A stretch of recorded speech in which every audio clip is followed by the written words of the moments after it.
Since all of you are busy putting the message in the chat that this is your roll number, so once all of you have done, I think we should be beginning, because I don't know whether the organizers have told you to put their roll numbers in the chat again and again. But if it is not required, I think we can stop doing that. It is not necessary as such.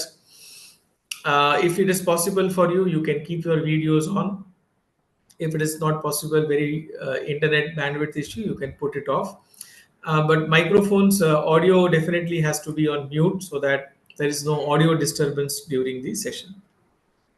So in the chat, I'll be sharing one link. Okay, and I request therefore all the participants to kindly not put any message in the chat. So if you understand what I'm trying to say, because otherwise the link will be missed by the participants. So I'm posting a link in the chat which all of you can see, and the entire presentation which I'm going to do, you have to access the presentation through the link which I've shared in the chat right now. Okay, so the presentation will be through the link which I've shared in the chat. There is no other option. So if you want to attend and if you want to contribute and if you want to interact, the only way is to be using the link. I am not going to share my screen on this Zoom application here.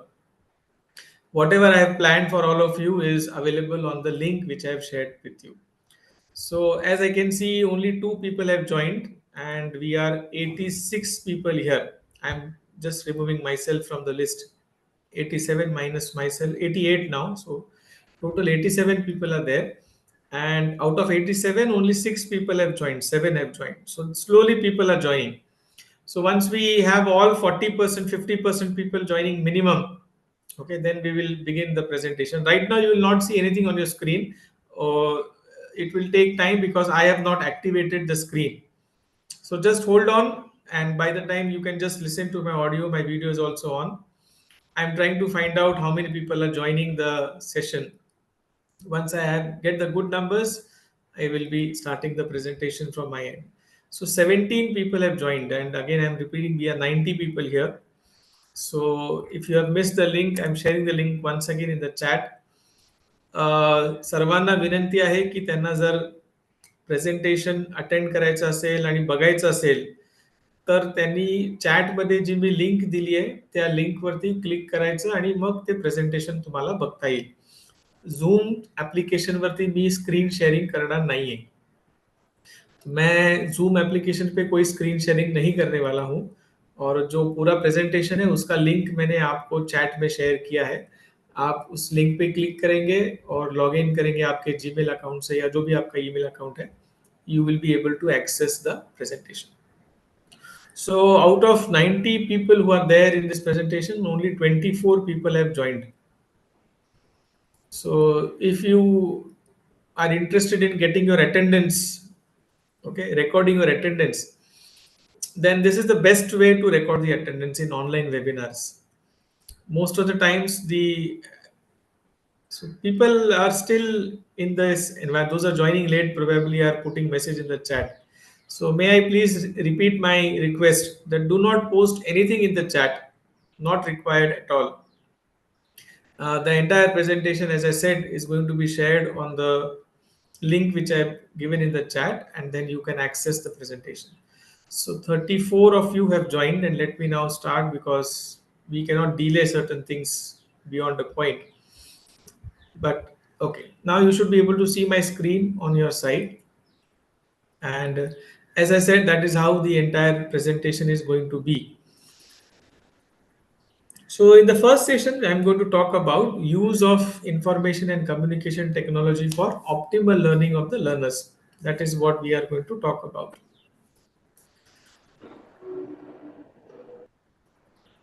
Okay, so here's the first question on your screen.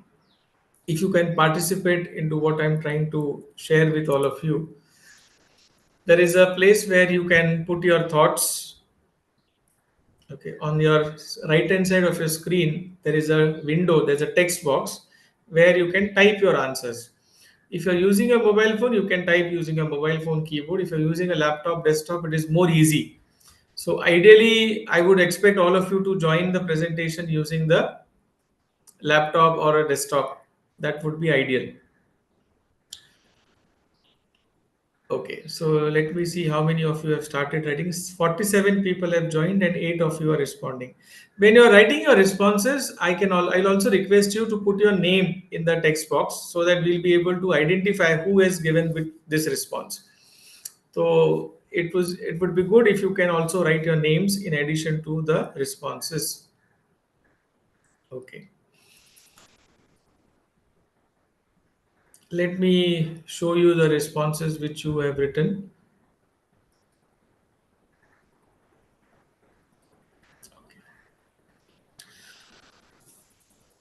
So those who have not joined the presentation link which I have shared and are still on the Zoom application will be able to see the screen which I am sharing. This is what people have written about what the basic question which I've asked. What is the question I've asked to all of you? What is your thought on use of ICT? Okay. And see, I have got good replies, good responses. Best for advanced studies. The names are not written. Those who have written the names, I'll read out the names. So Purushottam sir has written that for effective teaching and learning process, ICT can be used. And Pandurang Deshmukh sir writes, it is very nice way for communication. That is very good, sir. So roll number 115, you can write your name because otherwise that calling out roll numbers a little odd. We are not in a school or college right now. We are professors. So if you can write your good name, it is good. Rishikesh Gaikwad writes, I think ICT is the best way to enhance teaching learning process. That is what his thought is about. Then rest all are still writing, so I have just names. Surekha is she's writing something probably. Dr. JD Asaid, you have just written your name. Gopal Kulkarni, just a name. Okay, somebody has written PPT is ICT. Okay. We have Gurpreet Atal, which who writes, "I will increase the effectiveness of teaching and learning." That is correct. Okay. Dr. Deepa writes, "Use of technical tools and technology in teaching is what is ICT." Okay. Dr. Pradnya Survase writes, "For effective teaching, we can use ICT." Mushahid Khan writes, "Essential for recent times." Okay, that is also correct. Dr. Sujit writes, "Single resource person with many stakeholders." Okay. Renuka Chavan writes, "Information and communication technology is," oh, that's a full form of ICT, but what is the use of ICT? Is it useful? It is not useful. Now, those who have already written your comment, your response, also please don't forget to write your names. Okay, this is another way of taking attendance. I'm going to share this sheet with the organizers, so they will be happy to see the responses, right? So this also becomes a good archival document for them. Okay, people are still writing. For 57 people have joined, and how many of you are here? 106. Okay, people are still writing the messages in the chat. I don't know why. So I'm again once again sharing the link in the chat.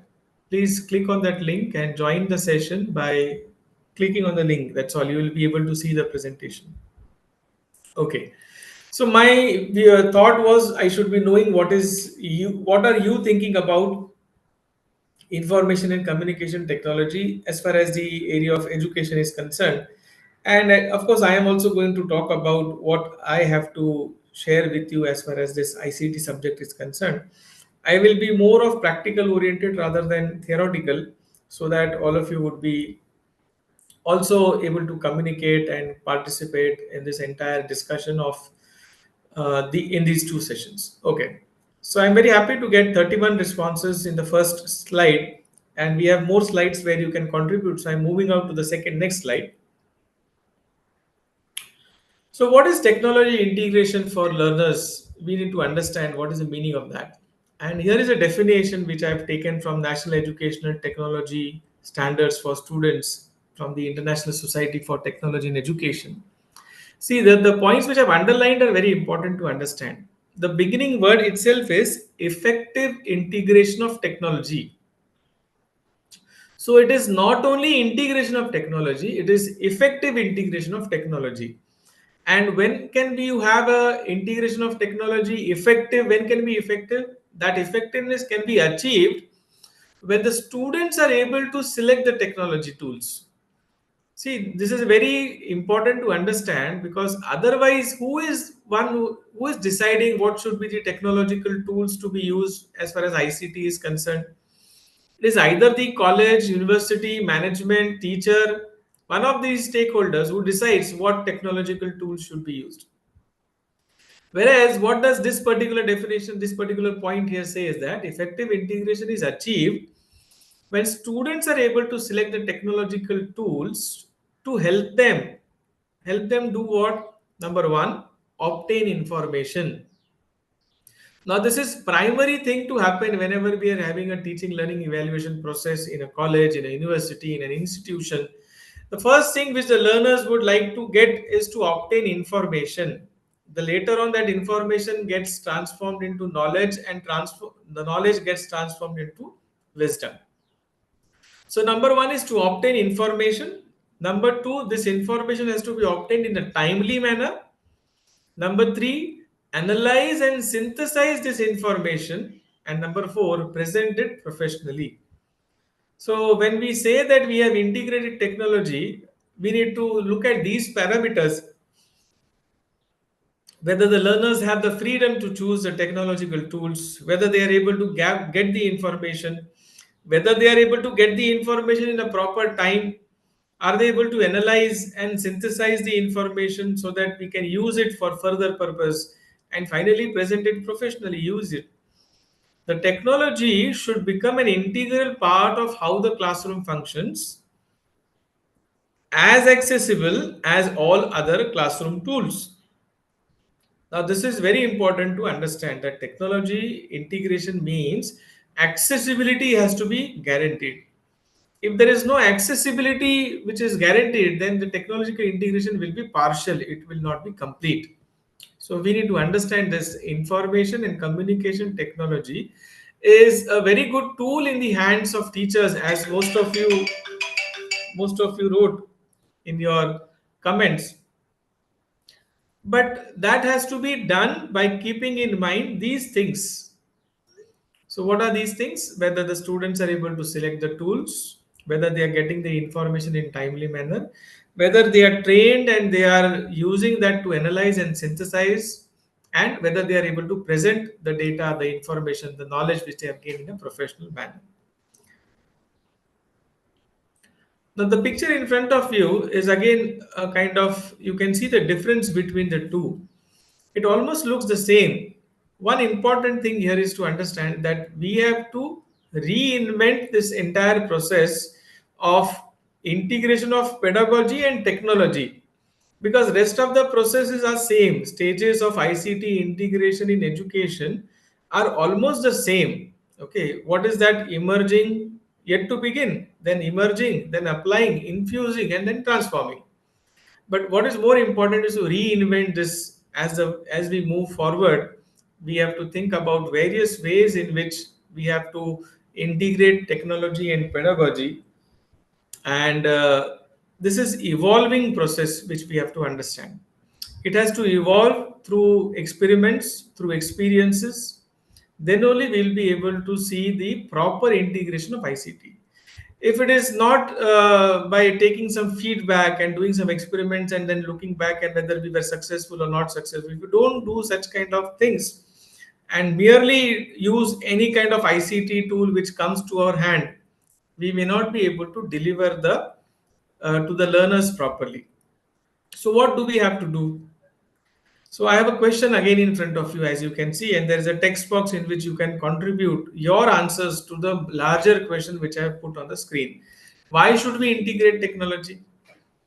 Okay, I have written my points. I'll be explaining my points. In addition to that, you also can contribute to this basic question, that why should we use ICT? Why should we integrate ICT? Why should we integrate the technology of ICT, the T of technology, right? So, what is the first thing to understand? The first thing to understand is that technology is everywhere. Now, if it is ubiquitous, if it is everywhere, then we have to accordingly think about integration of technology. See, we cannot neglect. Yes, in today's times also we all can experience, like for example, take this Zoom meeting here. All of us are not going to put their videos on, because the moment we do it, maybe the bandwidth will be not enough so that the videos will be seen. There will be a lot of issues related to the video quality, etc. The audio quality also may be compromised. So in today's times, you we may argue this particular thing, but we have to accept at least that it has reached to the larger portion of this country. Okay, that is something which is more important for academicians to understand. Till 10 years back, 20 years back, maybe it was not the condition, but now we cannot say that technology is yet to reach us. The government of India has a mission, broadband mission 2025. And what is the national broadband mission 2025 saying? That by the end of 2025, at the gram panchayat level, there will be 50 Gbps of optical fiber internet connectivity which will be activated. So in the near future, when we see that at the village gram panchayat level, we are going to get optical fiber internet bandwidth connection, then we cannot wait for that day to happen when everybody will be technologically equipped. Technology is there in and around us. People have smartphones, people have TVs, satellite TVs, dish antennas, and all those kind of instruments at their place. So we have certain things which have reached to the masses. Most of the learners will be having it. So we have to understand why should we do it, because technology has already reached the hook and corner of your academic circle. The second point is to help the students acquire the skills they need to perform. Okay, they need, because what kind of skills our 21st century students require so that they can survive in this highly complex, okay, technologically knowledge based economy which is growing, very speedily growing. How do they sustain in this environment? How do they survive in this environment? So they need to get those skills. Those soft skills should be imparted through the use of technology. It may be use of PowerPoint presentation, it may be use of Excel, Word, or whatever kind of tools are required, softwares are required, technology as far as artificial intelligence, machine intelligence, data science, all that what is coming, which we call today as disruptive technology. The technology has to be brought into the academics because we want to help our learners acquire all those 21st century key skills which are required, so that when they pass out and they enter into the world, they will be competitive enough and confident enough to perform. The third point which I would like to stress here is about the four key components of quality learning. Now, as you are responding, I can see almost 8, 9 people have already started writing their responses. I would also be happy to read your responses about the four key components of quality learning. Now, this is with reference to our own reflections, what happens in our physical face to face classrooms. So, first point in that, first component is active engagement. How are we able to have active engagement in our classroom, face to face classrooms? So, are we able to engage the learners effectively, very actively? Say, take for example this particular Zoom meeting which we are having right now. If I ask a question on the Zoom, how many of you will respond? Okay, as we can see, we are how many of us? 122 of us here. And how many people have joined this presentation? 63 people have joined. So, this class of teachers also is not that active. How do we make our students active? How do we engage them? So, one way of engagement is by asking questions. Okay, so we need to give them some need to raise some questions in their mind, some doubts in their minds, and then give them some activity to do. Now, in a physical face-to-face classroom, there are so many constraints for all of us. How do we take care of active engagement? How do we take care of participation of students in groups? So, giving them some group activities to do. How frequent there are interactions in a physical face-to-face classroom? Are we able to collect feedback from the learners, live feedback, the continuous feedback from the learners? And what do we do with the feedback? Do we evaluate the feedback, make some feedback analysis? And finally, the most important key component of quality learning is connecting with the real world life. So as we all have been discussing this, I mean, whenever we ask any teachers, when we go for teacher training programs, the common thing which we all have identified is the missing link between the academia and the industry, the corporates, what they expect and what we deliver. There is a huge gap. So it is very important, and therefore it becomes one of the key component of quality learning that we connect our learners with the real world life, with the real world experts. Now, with reference to all these four important points, when we try to think about the technological part of that, the integration of technology part, then we really have to come to this conclusion that why should we integrate technology so as to have more active engagement? Had I not used this kind of environment where I'm asking your responses, then do you really think that at least these 10 people out of 65 who have joined would respond? Because there is no choice here. It's a monologue. I am going to give a lecture and you have to listen to the lecture. So if only that is expected, then there is no activeness in that. It is passive learning. It is not active learning, unless I read out your responses. So, for example, if I try to read out the response from Dr. A. Palaniappan, so he has given good 9 points on what on this particular aspect of why do we integrate technology for knowledge transfer, for learning leverage in a faster way, idea supplementation, education for all. It resolves all kind of emergency situations like the pandemic which we had. It facilitates skill enhancement, time efficiency, removes inhibitions of students, and so many different points. So Dr. Deepa writes to make teaching more productive and collaborative so as to prepare the students for the future. So now when I read these responses from the participants, I am actively involving them in the session. If this environment was not created, then so many good thoughts would have not come up. Now these thoughts are not only written up here and they are not only being read by me or read by the others who are watching it on the Zoom, but these will be documented also. For example, Professor R. Subhash has written that why should we integrate technology to support the communication and representation of knowledge to many students? Improve the engagement and the knowledge retention is what Sureka Dabade madam is writing, right? So many good points have come up.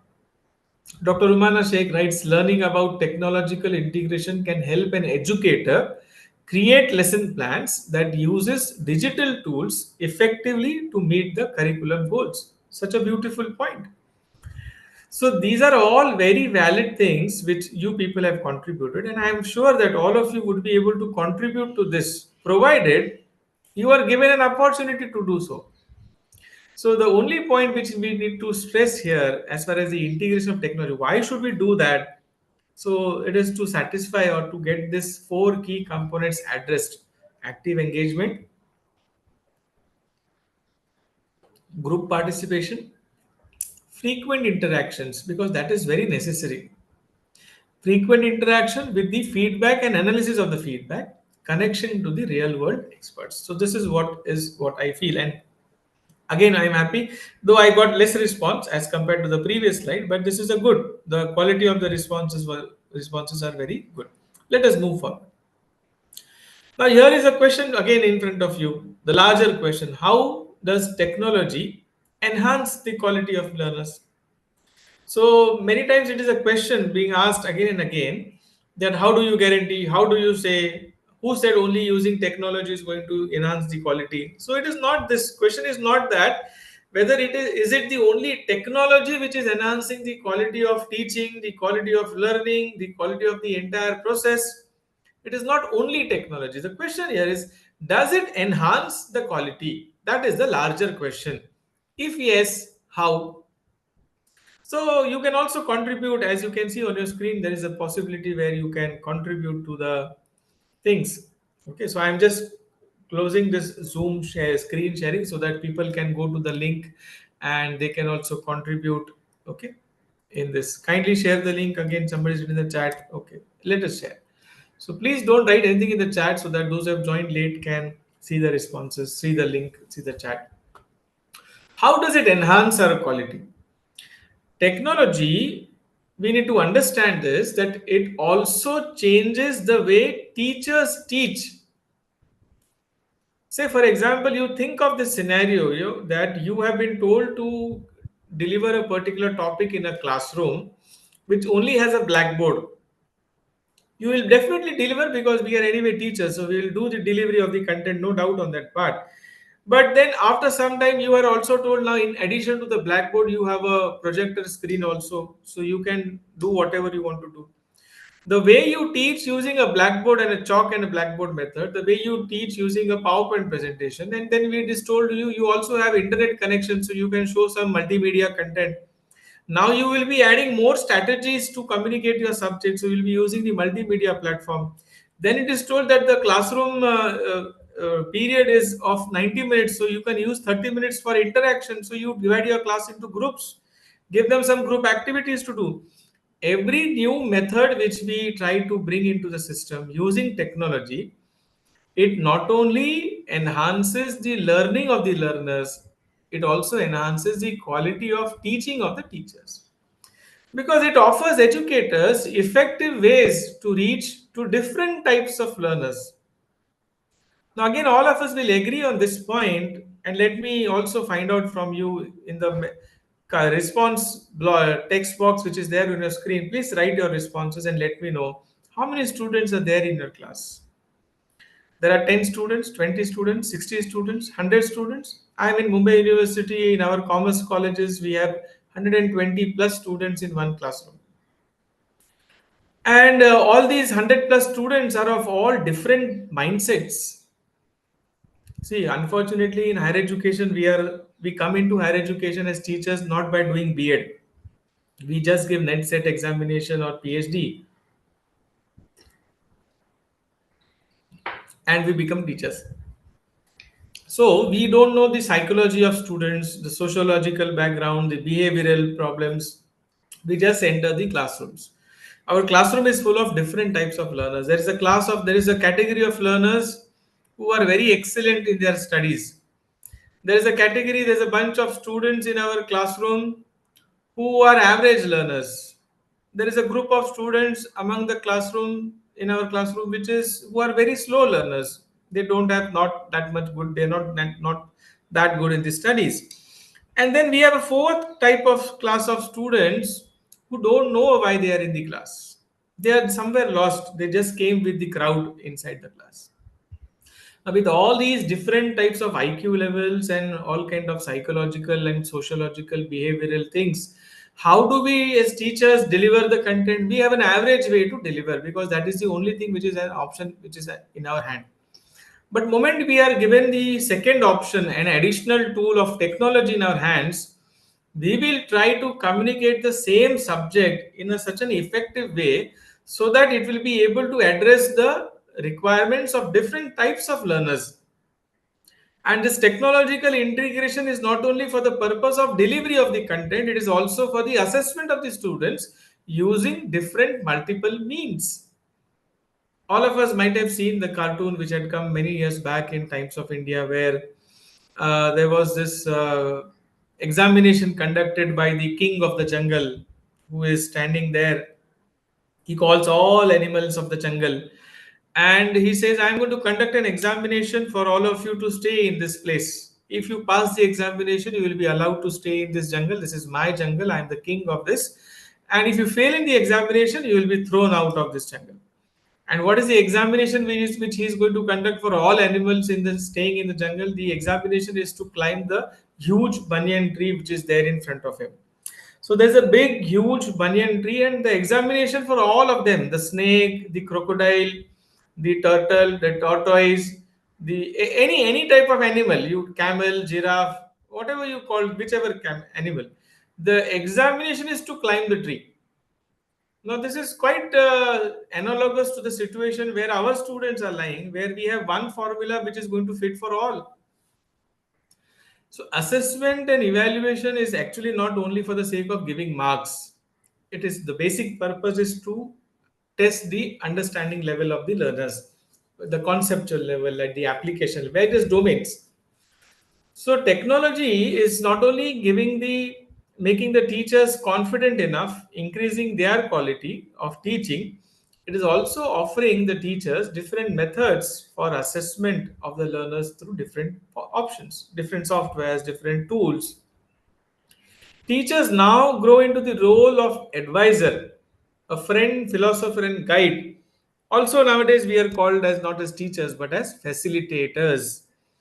Now, why are we facilitators? Because what is that we are facilitating? We are facilitating the learning of the learners. Therefore, we are called as facilitators.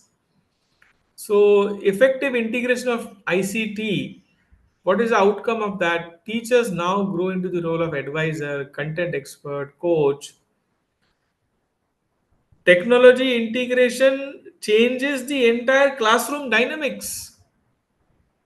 If you integrate technology in an effective way, you will experience a dynamic classroom rather than a very passive and a very dull kind of environment where students just come because they have to come and they sit for the lectures for the sake of attendance. Hopefully not this group of teachers who have joined this teachers training program with good numbers. 122 people are here and we have 67 people, half of them who have joined the presentation. Almost 50% people have not joined the presentation. So they are just listening to me because I am not sharing anything on the Zoom link also. If you don't share anything on the Zoom link, you will not see anything, right? So if you want to see the presentation, if you want to enjoy the presentation, and if you want to participate in the presentation, you have to go and join the link which I've shared in the chat. So my once again request to all of you is that please see that you click the link which I've shared in the chat, join this presentation, and not only enjoy but also contribute in this enjoyment for all of us. Okay. So, integrating technology effectively, what is the quality output of that? It changes your classroom dynamics, it accelerates the learning of learners because you create such an environment. It encourages student centered, project based learning. So, why should we use technology? Because we want to bring the entire system, as NEP 2020 also says, that the entire education system should be becoming learner centric. So, our college classroom teaching, learning, evaluation process also should become learner centric. And that can only become when we have ICT as a very big supplementary, you can say your left hand or right hand, whatever you can say. You make it your left or right hand, whatever you would like to use it. It increases the productivity, and I'm very happy that one of the teacher participants in the last slide mentioned this productivity aspect.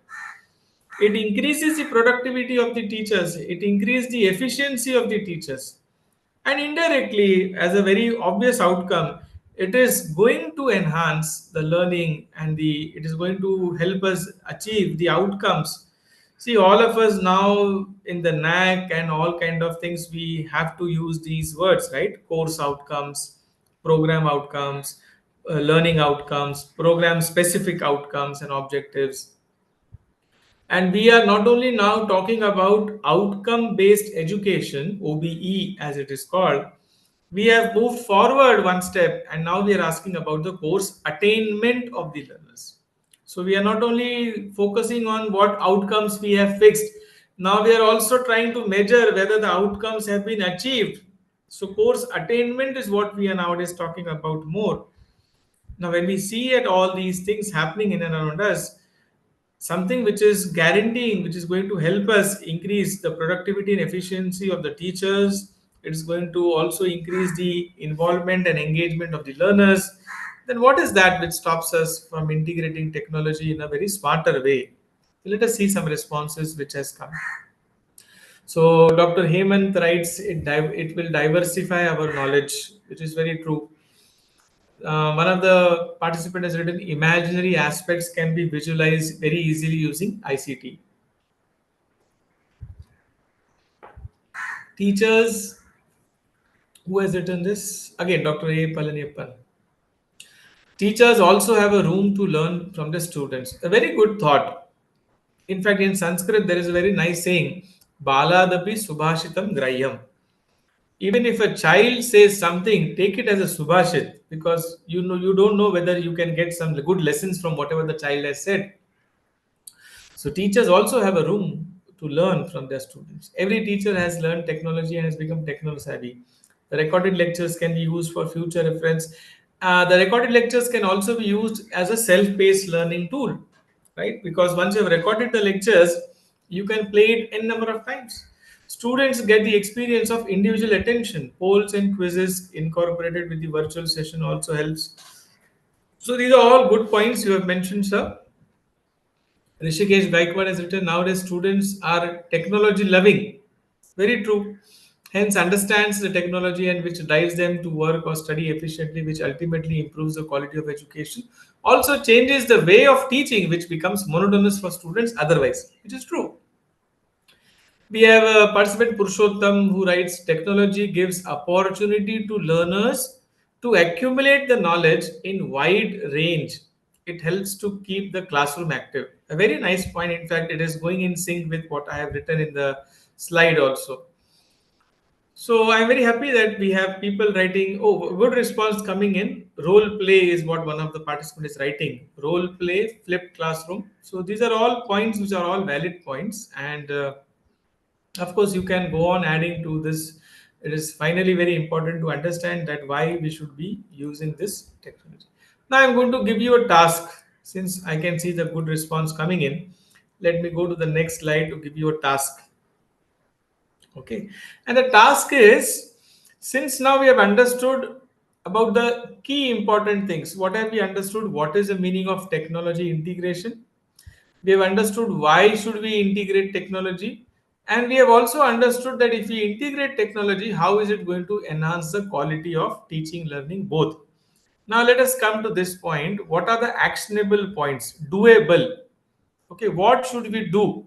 I'm coming to the main core of this particular presentation, where I want some inputs from all of you, that if you want to effectively integrate technology, if you want to optimize the learning of the learners, what is exactly which we can do.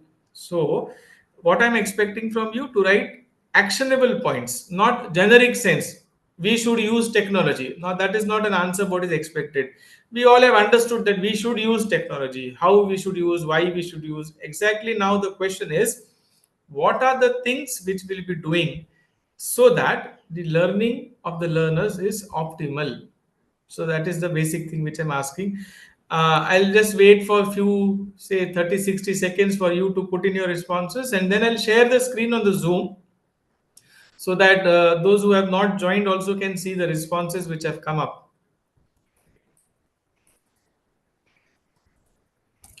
So there are people who are requesting, please share the link again in the chat. So I've again shared in the chat, but please see that all of you join this presentation. This is something quite interesting. You may or may not experience it otherwise, but it would be good if you can put in your thoughts also. It will add value to the thing which we are discussing today in this first session. Of course, the second session is more of informative, where I'm going to talk about the different initiatives, but this session definitely would be quite interesting for all of us.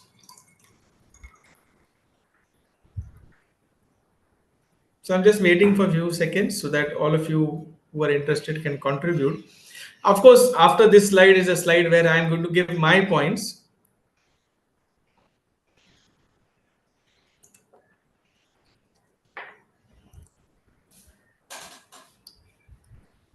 So let me share the screen.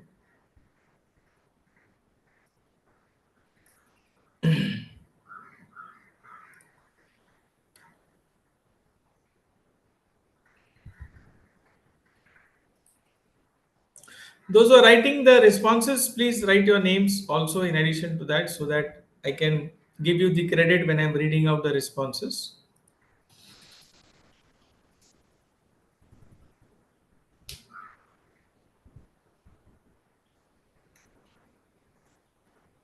The question is, what are the actionable points? Okay, doable. Not some generic statements, but I could see some good responses, but it is expected that all of you should contribute. At least those 75 people who have joined, all of you should write some answers, some responses. Okay. So let me start reading because that will help us to finish the session in right time. So Dr. Hemant has written, by adopting smart tools. So it would be good, Dr. Hemant, if you can write what are the tools which are there in your mind. As I said, that what I'm trying to do right now is to try to bring the exact things which we can do in the classrooms. Okay, as far as this particular thought that we want to optimize the learning of the learners. As I can see from what you have written, giving projects or assignments. Okay, where is the technology here? So we need to use technology. That is a core point which we are discussing, right? Example, Pandurang Deshmukh sir writes, example, if you want to teach AC current and DC current, we can use videos and simulations. So one way of optimal learning is using multimedia. So you can use videos, you can use a simulative environment so that you can give the first-hand experience to the learners for doing experiments. In sciences, definitely you can use this simulation environment. It is very useful. So that's a valid point. We have Dipul Talukdar writing, we have to make the institution accessible to ICT first. Okay, that is a primary thing, and we assume that people will do that. So, of course, this assumption is there. Supriya Nawale Madam writes, by adopting these types of teaching learning platform which allows learners to share their point of view. Okay. So what I can take from your response is that we can have some kind of learning management system made available. That is what I can think. Then we have Pandurang Deshmukh writing, in study of science subjects, I have experienced that the explanation can be created more effective. Using what? What is that will make it creative and effective? Rishikesh Gaikwad writes, technology can help make more complex topics easier to understand. So by increasing the interactivity in a digital way, we can optimize the learning. Okay, this is good, but I would be happy to see more examples and some actionable points. Okay, one thing is come creating e-content. That's good. So, but you should also write your name. Then by making content in different digital formats, pictures, diagrams, videos. Okay, right. Dr. Sujit writes, as per grasping capacity and their interest. But can you give some examples? What do you mean by this? Equipping classrooms with the right tools. This is a good thought, but how do we actually do it? Can you give examples, actionable points? Dr. Rumana Sheikh writes, building close relationships with students, identify and meet varied student needs. These are all okay, fine. I agree with all of us agree with this. The point is exact actionable points. Okay, and also encouraging them to learn and use wise. Okay, ask frequent questions. This is good. This is pedagogically good. Whoever has written this is pedagogically good. Fine, not a problem. Then by using vernacular language from extent, it is also good. So you can use English, Hindi, Marathi, or any other regional language. Fine. We are discussing about technology, right? So in technology, what is that? So okay, Piyusha has written one interesting point: conducting crossword puzzle-like tests instead of MCQs. I'm very happy with this kind of response which I have got. Now this is again thinking out of the box. The traditional methods have to be changed, have to be altered, and because now you have a spectrum of things which we can use under ICT, so let us try to use some online crossword puzzle environment. That is very easy to do, right? So using a crossword puzzle environment for testing the just simple understanding of the subject, we can use it. So that's good, and this can be used in all subjects.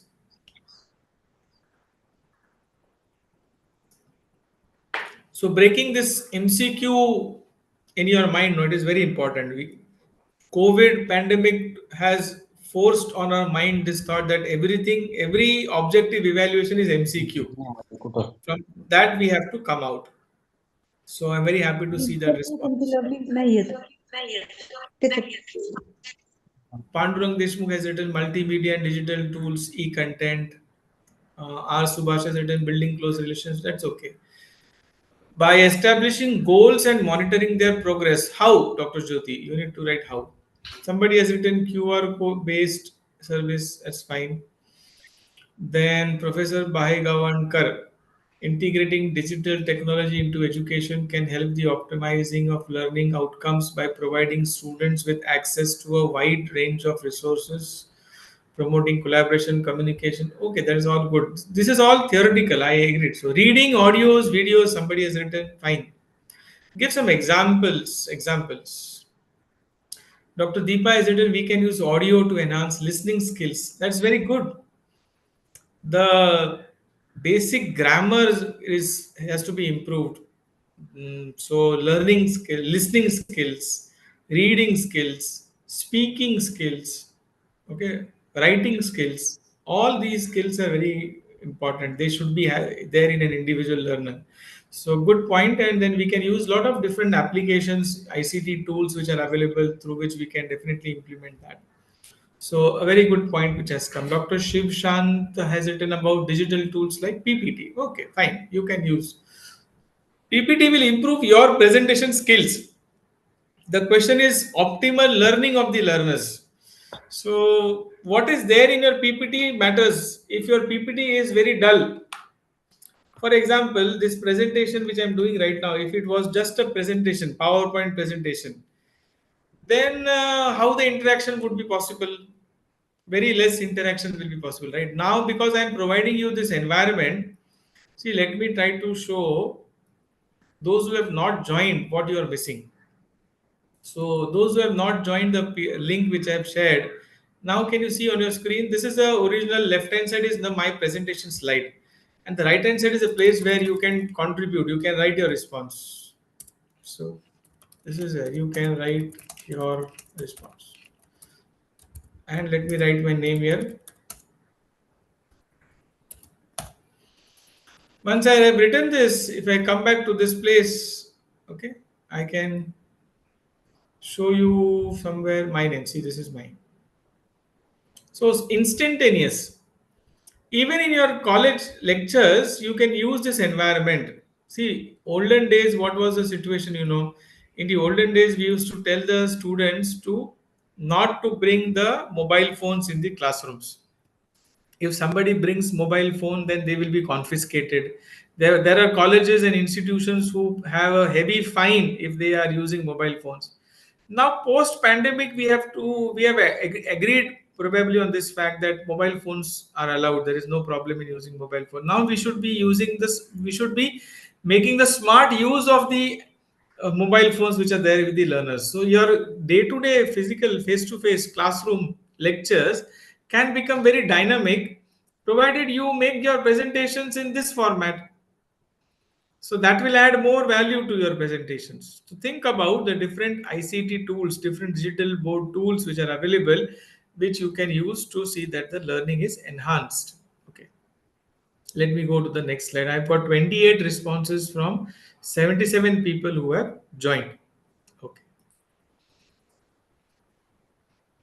Now I am going to share with you some examples of optimal learning environment. I've added two questions to that. One question is how, and the next question is when. So, how do we have the optimal learning environment and when do we have it? Okay, where, when, all these are very good questions. I'm going to give you some examples, okay, for you to try to find out. Learning by doing. National Education Policy 2020 also talks about this important thing that when they listen to the lectures, it is first step of, say, for example, learning. The second level of learning can happen once you give them something to do. So here I am giving you an example. UDL, what is UDL? UDL is Universal Design for Learning. It's a example. Okay, I'm giving you examples. Okay, you can go to the website of UDL and then you can look at it in general. What is all that about? So the guidelines which the universal design of learning gives are quite interesting because the guidelines are related to what? That is related to engagement, the why of learning, why I should learn, then the what of learning. So why of learning, what of learning, how of learning, that is engagement, then giving different formats of content to the learners, that is a representation of learning, and how of learning is the action and the expression which is required. How do we create interest? How do we create perceptions? In what way can we add physical actions? How can we have some efforts and persistence from the side of the students? How can we provide the language of the learners? Now, whatever subject you teach, language is important. How are you making the students confident to express themselves, to communicate themselves as far as the subject is concerned? For example, I am teaching mathematics. My students will be good in mathematics if they are also able to express their mathematical thoughts, if they are able to communicate their mathematical thoughts. Then comprehension, all these things which we are there, this is a very good formula which this UDL has created. I mean, you can definitely go to the you can do a small Google search on UDL, and then you will find a link where you can find different aspects related to UDL. Basically, it is an approach, it's a pedagogy, okay, which it is something which is given to the students, which gives the students some kind of equal opportunity for each one to proceed and succeed in their life. This is a unique pedagogical approach of teaching and learning, which is having a lot of flexibility inbuilt in it. And the learners can access different kind of materials in different kind of formats. And with all those points, reflection, representation, and perception and communication, comprehension, that is all what this UDL takes into consideration. It's a very important example which we can think of. Then the next is again coming back to national education policy, which says that we need to teach the learners how to learn. So making the students self-dependent, swavalambi, is what another aspect of NEP is. So learning to learn, not learning for examinations. Okay, if see, NEP says one very nice thing, that learning has to be holistic. In the olden days in India, we never had this bifurcation of education into different subject domains the way they are today. So, talk about Aryabhatta, Bhaskaracharya, Brahmagupta, Madhava, or any kind of names you take from the ancient days. Ancient means not very ancient, a few hundred years back also you can go. These people were not subject experts like mathematics, economics, physics, chemistry. They were in general experts. Their contribution was specific in some specific domains, but the thinking of education was holistic. So learning to learn has four aspects, HIEE. The H is holistic learning.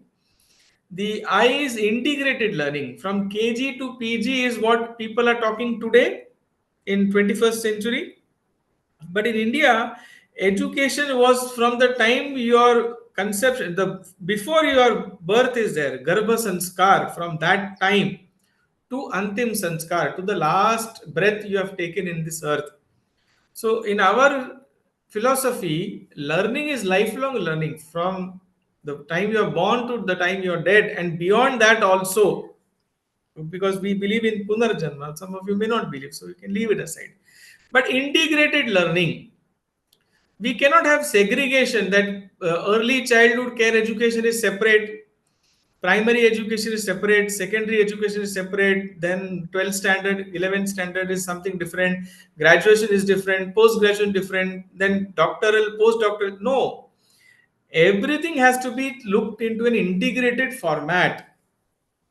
So the optimal learning environment is an environment which is holistic, which is integrated, which is giving them some experience. So there is an experiential learning which is there in this. The students are getting some first-hand experience of learning. And the final word, the last word, E, is enjoyable. At the end of the day, the learners should enjoy this process, right? If after sitting for 2 hours in a classroom, a student is completely bored, the student is completely disinterested, then we are not doing proper justice to them as far as the learning is concerned. So, holistic, integrated, experiential, and enjoyable learning is what, if you're able to do this, if we are able to convert our college campuses into a happy and meaningful campus, the learners should be happy and their life should be meaningful. Why have I enrolled myself in a college? Because the campus looks good, because there are good trees, there's a good cafeteria in my college. Enjoyable learning, experiential learning, integrated learning, and holistic learning, because the holistic learning concept only is going to make an individual all rounded individual, because you will be allowing them to think in a holistic way. Therefore, NEP is also asking for multidisciplinary education. All kind of things learners should have minimum understanding of that. The third way is through learners engagement. So we need to engage the learners using different things: group learning, participative learning, give them some activities to do, feedback of the activities, allow them for self reflections, creativity and innovation, critical thinking. All these are important things as far as pedagogy is concerned. Once we implement this in a classroom, not only the learner's engagement increases, on automatic or byproduct of this engagement is the enhancement of the learning, which we can obviously see. The next point is optimization of instructional time. Now, one of the participant in the previous response was writing, when I was concluding in the previous slide, flip learning. Somebody was writing. Now, what is that flip learning? I don't know how many of you know about what is a flip learning, but flip learning is very simple to understand. It is flipping something. What is that we are flipping? Generally, what do we do in a lecture mode? When we go for giving a lecture, we go to the classroom and teach them something. And towards the end of the class, we give them some homework. So there is something called as a classwork, and there is something called as a homework. Flip learning is flipping the classwork and homework. So what you were going to do as a classwork, the teaching component, give that as a homework. Give them some videos to watch, give them some PDF to read, something. Give that as a homework. And what you would have been otherwise giving as a homework for them to do at home, make it in the classroom. So make the homework as classwork. You can do it individual, you can make it into groups, as you can do. So what is this fourth point? The fourth point is optimization of the instructional time which we get, and trying adding to that interactive learning time. If you are able to do that, it will optimize the learning of the learners. The next point is the student should get a hearing. Somebody should listen to them. Teaching is not just going on saying something in the class. That is a problem, because the word teaching and learning are two different words in English language. That is the problem. So it is a language problem. I always say this, give this as an example. Take our Indian language, any Indian language. Okay, so for example, you can take the language of Marathi, or you can take Hindi. In Hindi, in Marathi, the word of teaching, learning, the analogous word is what? In Marathi, it is shikane for learning, shikavine for teaching. In Hindi, it is sikhna for learning, sikhana for teaching.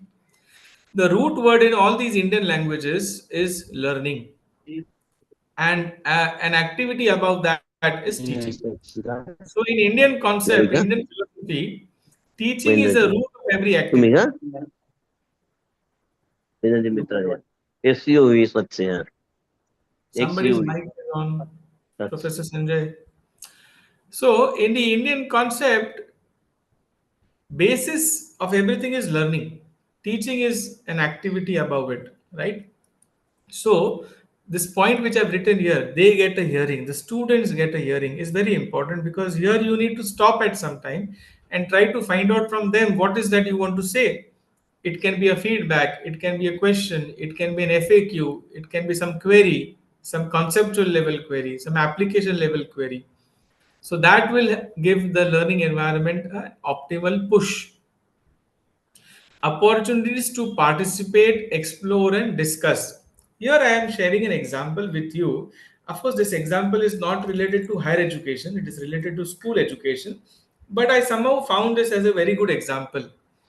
Okay, what is this example about? This example is about SLPM. And what is SLPM? It is students led parents meeting.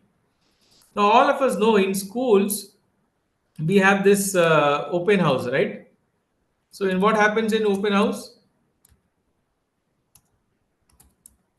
The parents are called, And what happens with that? The parents are shown the report card of the students. That is what generally happens in a open house in a school. Generally in a school, of course, in colleges we don't call the parents, and parents are also not interested to come. But this is an example of which happened in a school in Maharashtra, where they implemented this innovative concept where the parents open house will be addressed by the student himself.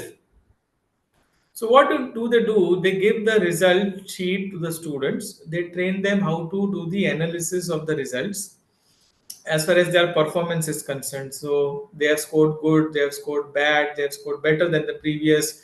So their staff helps the students to prepare their entire charts and everything. And when the parents come for the open house in the school, the child himself or herself, the child comes, makes the parent sit in front of him, and then explains by the way of all that analysis which has been done, this is my performance, look how I have performed.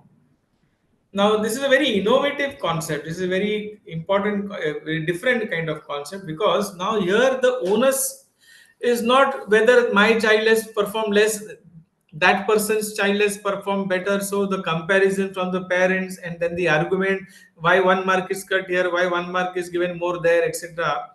Now it is a discussion between the parent and the child only, and the child is explaining about performance of that child. So it's quite different kind of concept, right? The what I've tried to add here is the opportunities for the students to participate, to explore, to discuss, and to analyze their own performances for their self improvement. Now, in what way can we implement it? I don't know. In the higher education, we have to discuss it out, and we have to. Some of you can point out some your thoughts over this when we have the question and answer session. But this is where we can optimize the learning environment. This is how we can do that. So think about it. Now, again, in front of you, there is a mind map which you can draw. So give the areas where you can use technology. Now, let me also share the screen first so that, so come to this Zoom environment. I'll show you first how you should use it. Okay. So on your screen, you will be having this environment, right? So you best is to use this text tool. Can you see this T option here? So you click on this T and then click anywhere on the screen. For example, if you write something here on the east side, so you just click here and then you can type your response like this. And of course, don't forget to write your name always. So type your response wherever you want. Of course, this four is just for direction purpose. I've drawn these four lines here, but you can write anywhere on the screen.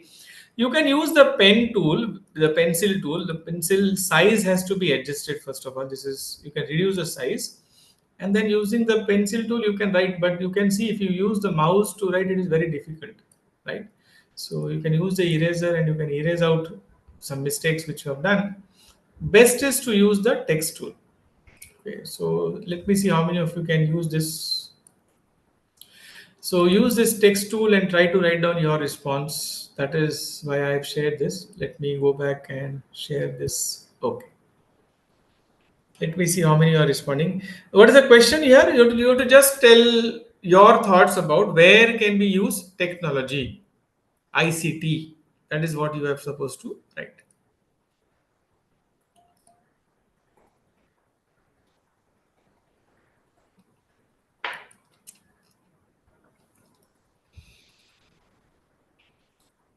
Okay, most of you are, I think, using the mouse option and not the text option. Okay.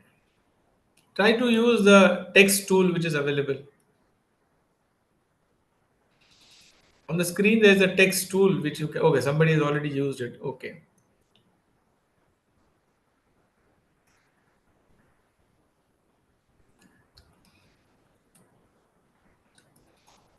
And those who are not using the Pear Deck can use it here. Okay, the Zoom application you can use. Okay, utilizing interactive whiteboards. That is an answer to the previous question. Fine.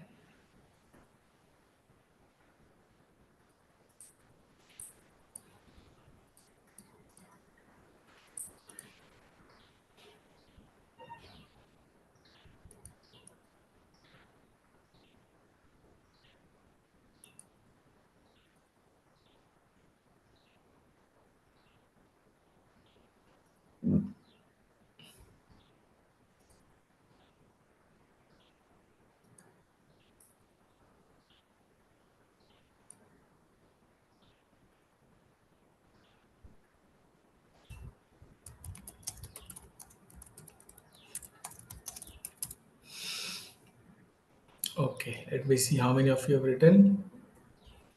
Okay, Amol has written many things on the screen. I can see, but school, homework, workplace, science. Okay, I think my question was not communicated clearly, maybe because of that. It is expected to draw a mind map related to where can we use ICT in your example. Okay, take your example, nobody else's example. Whatever subject you are teaching.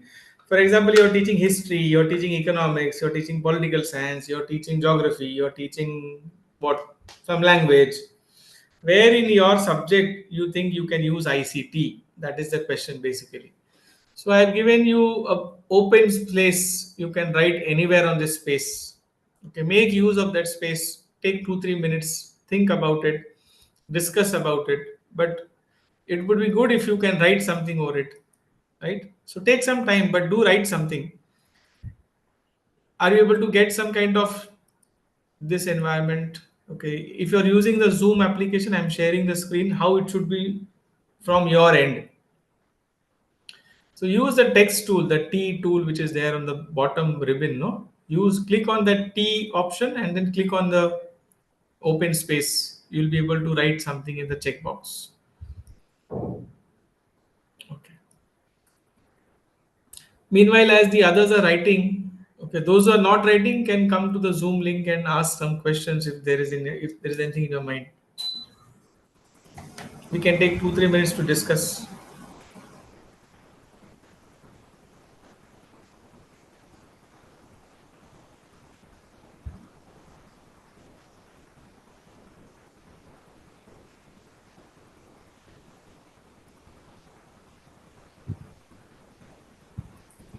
So somebody's written slide 8 is not visible in the presentation. So it will not be visible because the presentation will move forward. Wherever I am at the current slide, that will be seen on your screen. I am currently on slide number 9. So you will see the slide 9.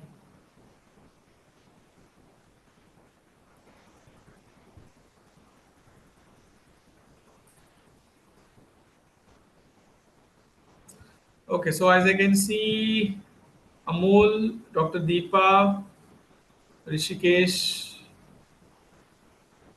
okay, Dr. Hemant are successful in writing something on the screen, but rest of the others are still struggling to write something. Maybe because you're using your fingers to write instead of the text tool. So try to use the text tool ideally.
There is no need to have the submit button. If you, the moment you write, you will be able to see it on the screen.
Okay, so we can see the responses here. Almost 30 people have responded.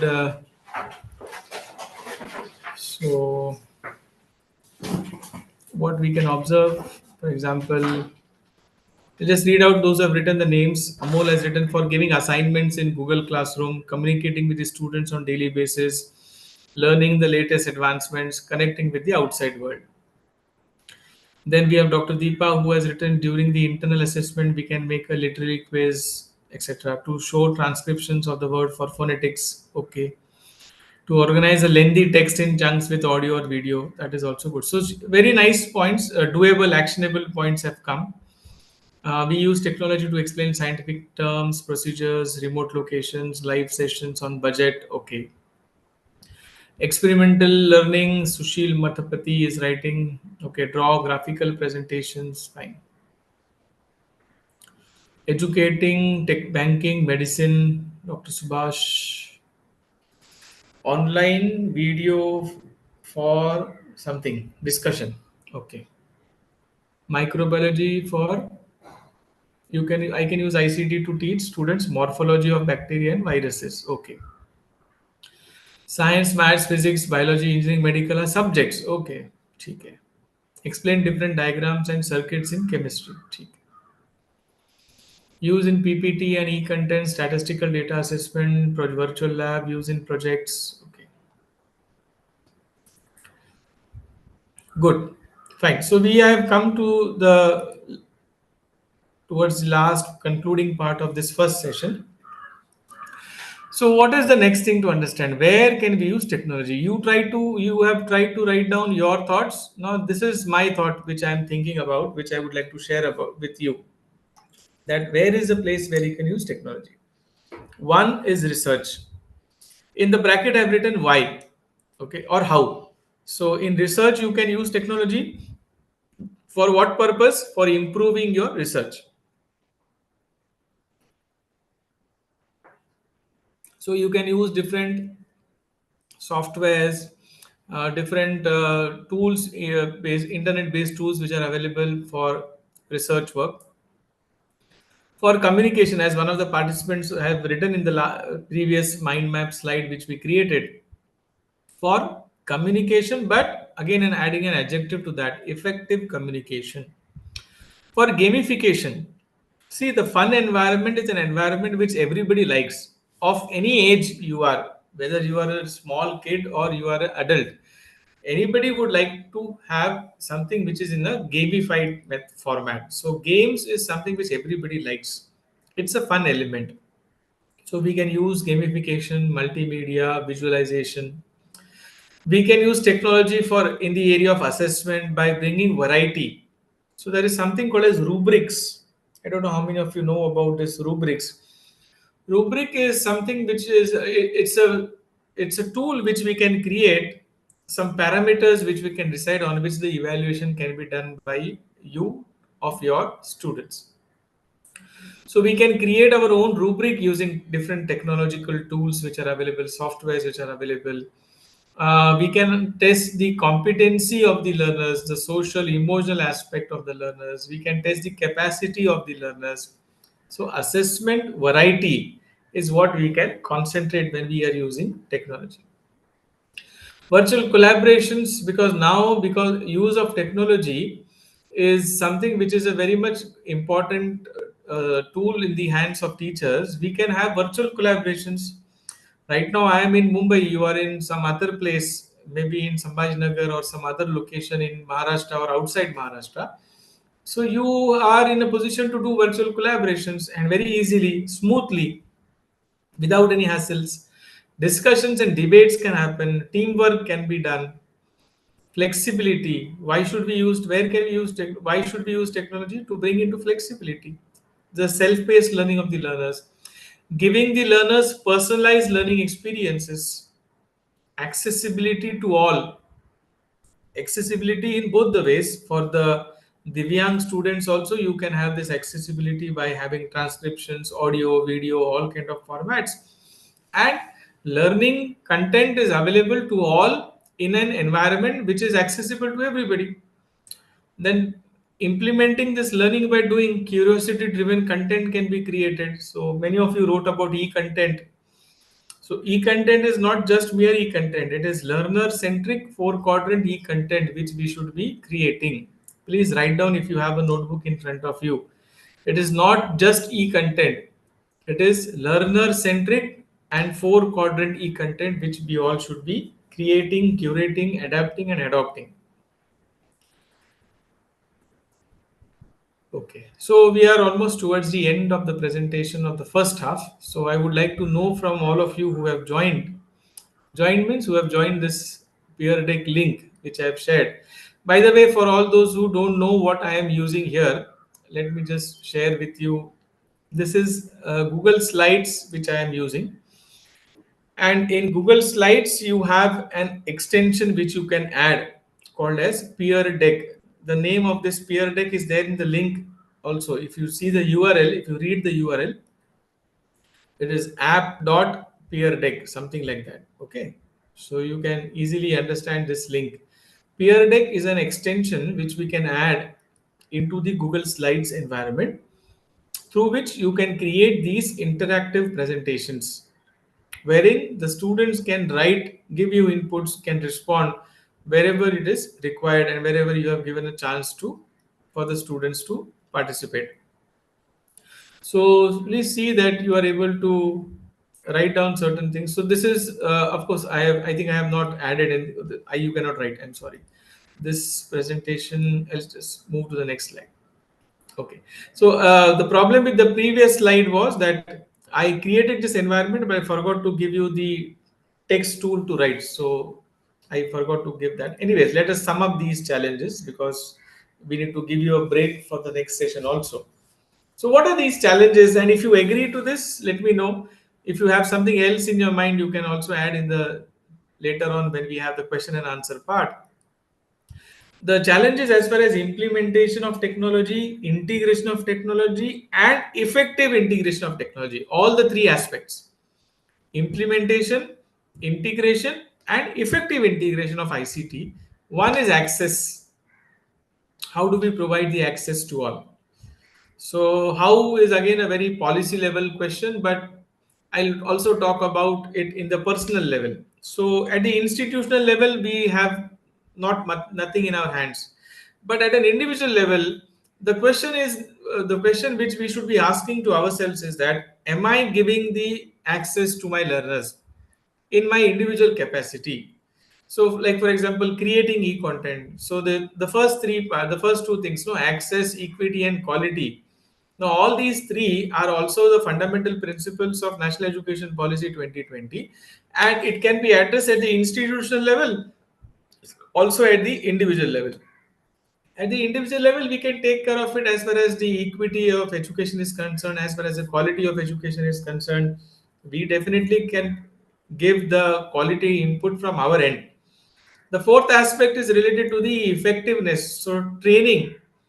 So we should identify where are we at which position, how good we are as far as the technology integration is concerned, learning ICT tools is concerned. So training is the most important part here as far as the challenges are concerned. So many times it happens that the teachers are reluctant because we are so used to one way of teaching. Then our mind says, why to learn more? Okay. I had very recently met one senior person, very senior professor. So we were having a discussion when the tea time was going on, and he casually asked another person, "What is your how much is your experience?" So the person said, "I have 17 years of teaching experience." So in a very jovial way, in a very lighter way, he asked, "Do you really have 17 years of experience, or you have experience of 1 year repeated 17 times?" There's a big difference between these two lines. One line is what I'm having an experience of 17 years, and the other part is that actually having an experience of only 1 year. I'm repeating that same for 17 years, which means that I have not changed myself in the last 17 years. What I was 17 years back is the same which I am today. So training is important. So one of the challenges as far as ICT is concerned is the training aspect. So we should be getting trained. Content creation. Content creation has both the aspects, adapting and adoption. So somebody else has created a content, we should adapt it into the system. We should adopt it in our classroom teaching, learning, evaluation. One is we can create our own content, but somebody else also has created content. It has to also recognize. Too much. So no understanding of pedagogy. We do so many. We try to bring n number of things. 1, 2, 3, 4, 5, 6, 10 tools we have brought together. So too much of bombardment also is of no use. Proper understanding of pedagogy, the online teaching learning pedagogy, the ICT based pedagogy has to be understood. Technology cannot be just used as it is. It has to be used with the pedagogy. And finally, the challenge is about the support services at the institution, at the college, at the university, at wherever we are teachers. How good support services do we create or do we get is a question which is again in the minds of all of us. So this is just to summarize what are the challenges, what are the opportunities we have as far as ICT is concerned. So again, we can just try to summarize it. You have a text box in front of you where you can write down your thoughts as far as what did you find out in the last 60, 70 minutes of this presentation. What is that you try to get from the discussions which we had, from the responses which you read from others. Okay, so try to write down those responses. It would be good if you can write the responses, because that is very interesting, and it would be again when we are trying to analyze that ICT integration is something which is a top agenda from the central level to the state level. What is the teacher's thought process as far as use of ICT, effective integration of ICT, training, access, equity, quality, flexibility, productivity, efficiency, learners' engagement? Okay, all that what we discussed today. So please share what are your thoughts about this particular thing. Okay, so once you do that, then I'll share the last slide with you, and the last slide will be something. Okay, I'll not share it now. Let me get some responses. Meanwhile, and since we are on the second last slide, those who are not on the peer deck link can come here on the Zoom application, and we can have a round of question and answers if you have some questions in mind related to ICT, integration of ICT, and all those things which we discussed. And if possible, I'll try to give an answer to that, and then we'll take a small break of 10 minutes and we'll restart for the next half of the session of today, where we'll talk about various initiatives in the area of ICT based teaching learning evaluation, which is being done by the state governments and the central governments, and many individual initiatives also we'll be able to discuss.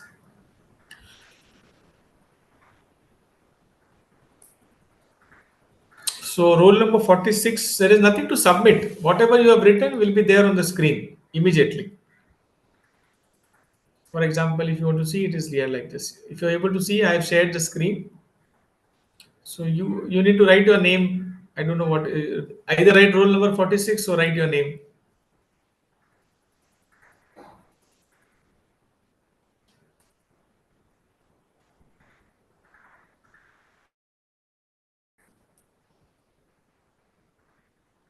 Be a little fast in giving your responses. You need not write an essay, just one line or two lines.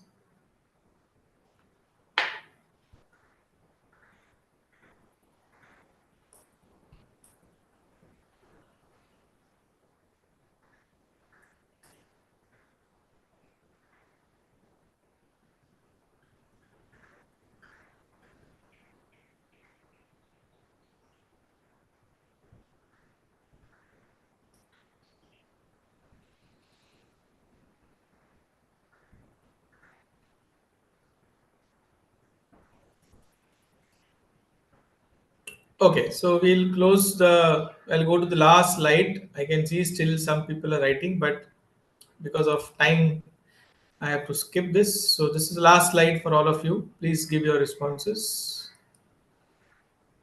Okay. I'm back on the screen here. You can give your response and come back to the Zoom link. If there are any questions, we can have some, or your reflections, your suggestions, your comments.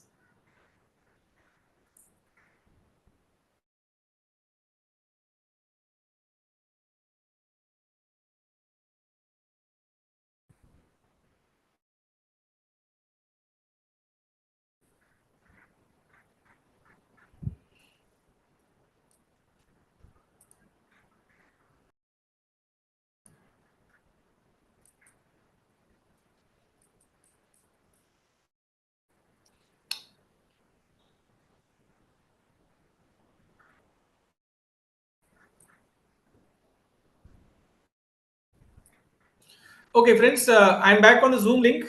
I will be closing the presentation there.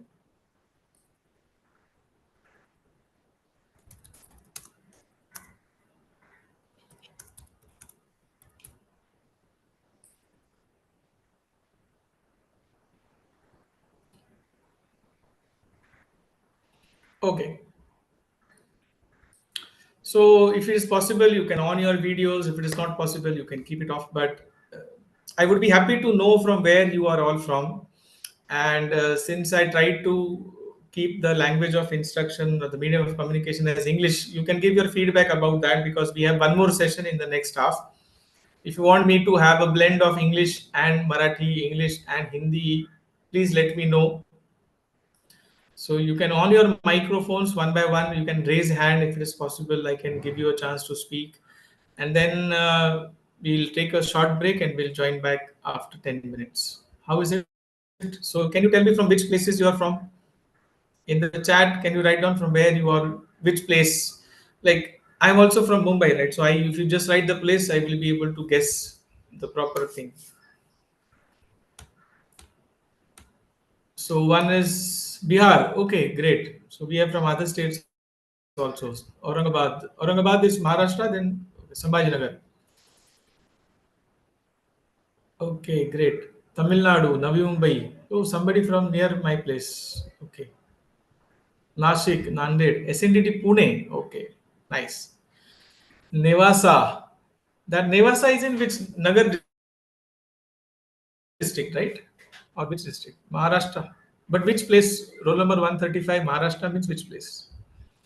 From Nashik, working in Dharashiv. Okay. Beed, UP, Nashik, Tamil Nadu, Beed, Nevasa Nagar. Okay. Tirupati. That's good to know.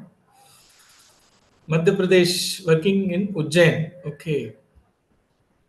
Ambezogai. I've come to Ambezogai. Okay, good. Dharashiv also have come.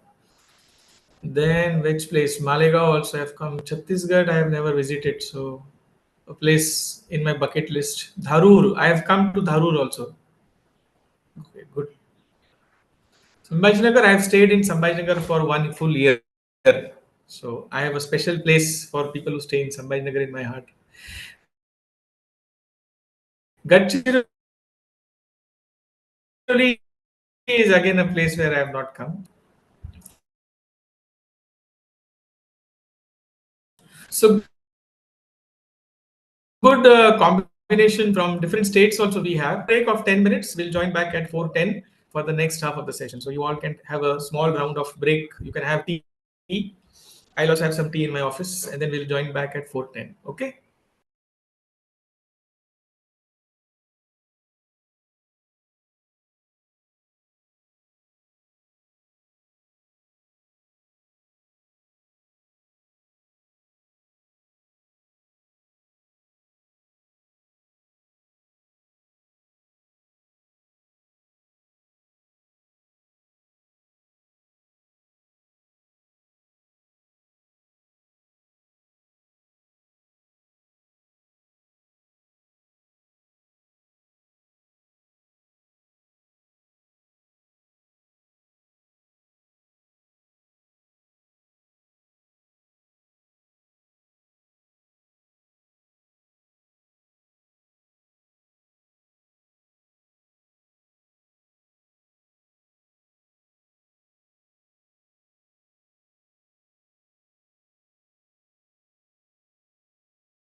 So please let me know when we have to start. Okay. Once everybody is ready, then we can start.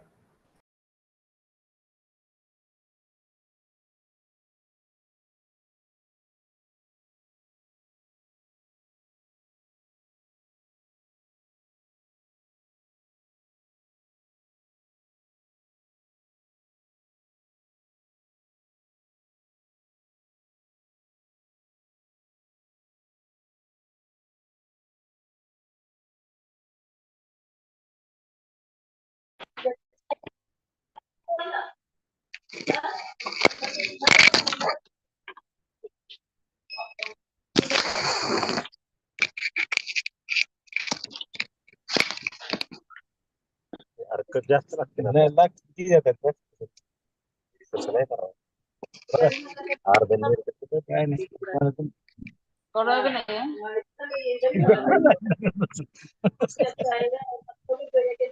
आईला please मला हा shirt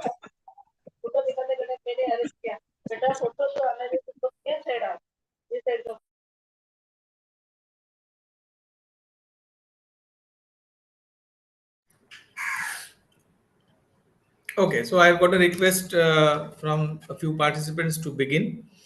So let me begin. I'll share the screen. Now this time I'm not going to share a link for which you have to go to some other place. So I'll just share with you directly the Google slide itself.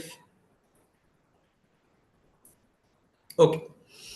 So this presentation is about the different initiatives which we can see in the area of e-learning, which I'm going to talk about. Had it been the same kind of similar environment of peer deck link, then it would have been really good because there are many URLs which I've used in this presentation, so you would have been accessing it. But in the previous session, what I saw was 50% people were participating and 50% were not, because they were not available on the other side. So I thought let everybody have the access. So access is important, right? So we should have access to the presentation. So this is the presentation I'm sharing. It is specifically in the area of MOOCs, online learning, but larger objective is the digital initiative in the area of e-learning.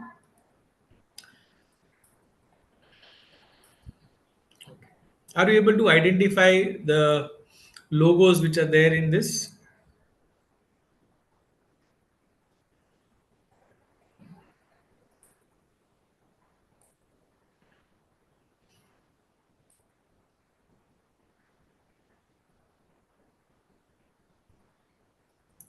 Yeah. So among these, which are the things which you're using, which your institution, your college, your university, or you as an individual teacher are using? Which amongst these? Just write in the chat.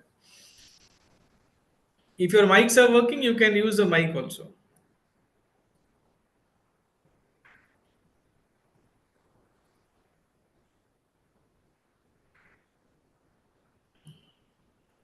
Swayam, NPTL, NDL, National Depository. Okay. Swayam, NPTL. Okay. So are you using Swayam NPTL for credit transfers also? Or you're just using it for learning purpose?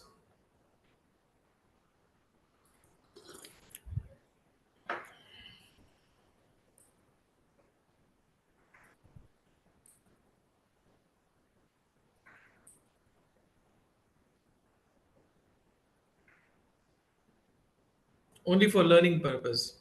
Credit transfers are not actually being done. Okay,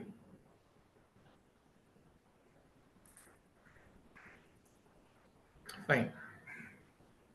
Swayam Prabha. Okay, ABC is also being used by somebody. Okay. ABC is now mandatory for all otherwise. EPG Pathshala you are using. Okay, good. Fine. Good to know. This is just a collage of a few of the initiatives which are currently in place, which we all can access, which can also be accessed by all our learners. And that's why I've tried to put it here. We'll try to understand one by one each of these. Now, in your particular college, university, wherever you are teaching, can you just write down one initiative, digital initiative, okay, which is being instituted in your college, in your management, in your university, wherever you are currently? One of these initiatives, for example, NPTL, you have a SPOC, special point of contact, appointed for NPTL. For Swayam, there is a Swayam mentor which has been appointed in your institute or college or university. Like that, one initiative can you say which is being there in your college, university department amongst these different digital initiatives which we can see? One. Okay. If you have all, okay, Dr. Prajakta says for Swayam SPOC, they have one. Okay, good. Anybody else? Only one person? MOOCs courses for students with one. Okay. We have our own e-content system. What is it? Can you just try to brief what is that e-content system you have?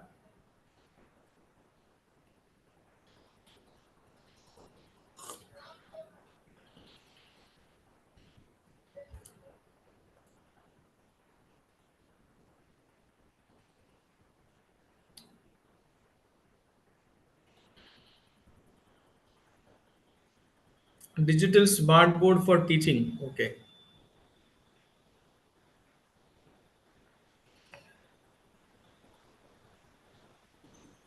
Okay. Uploaded videos and PDFs for syllabus. Where have you uploaded it? On which place? Moodle, Smart Classroom, Google Classroom. Okay. Enlist Google Classroom is what you're using. Okay. For administration, you have Unisuite. Okay, as central accounting system. That's good. Okay. Fine. That's interesting. So good. On the website of the department, you uploaded the videos. Okay, fine, good. So most of you, those who are responding, amongst them, most of you are, whatever you have done is quite good. But there is a huge, big number amongst the participants who have not responded at all. So I just want to put it on record because this is being recorded and this is also streamed live on YouTube. See, this is what should not happen because we have 123 people here and just 20 plus 20 odd people are responding and the rest everybody is not participating. That is not good. Okay, Shodhganga, Moodle. Okay, good. Very nice. We'll go through one by one each one of these different digital initiatives. One is EPG Pathshala, which is a very good initiative of the Ministry of Education, and we can see the National Mission on Education through ICT, NEP ICT. Now, this EPG Pathshala is closed. This is not currently functioning, but the website of EPG Pathshala is there. I'm sharing the website with all of you. So you can see this EPG Pathshala website and you can see the list of courses, and in bracket you can see the number of content modules which are being uploaded for each of these different courses. So it is quite interesting and I mean it is something very good that our people have contributed into this so much, that you have so much of content in this, and there are videos, there is e-text, there are also quizzes which have been created. So in a way we should use this not only for our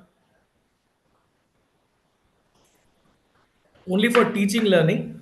We can use it also for evaluation, internal evaluation. So many quizzes have been created. For example, you can take chemistry subject, some paper, and then you can have a quiz, which is, you can see the quiz in front of you like this. So many such things are possible, and because of that you can definitely use it for your own college students in a very good way. So think of this EPG Pathshala project. This project was very good. In this project, there was financial grant, which was given to create entire 2 years PG, 4 semesters, 16 papers, 16 courses. Entire e-content was the grant was given, financial grant was given, and it has been created in many subjects. And there is so much of material available, good material available, which you can use for your own subjects which you teach, your own courses which you teach. As a supplementary tool, you can give it for your students to learn. So that is quite something which we can definitely do.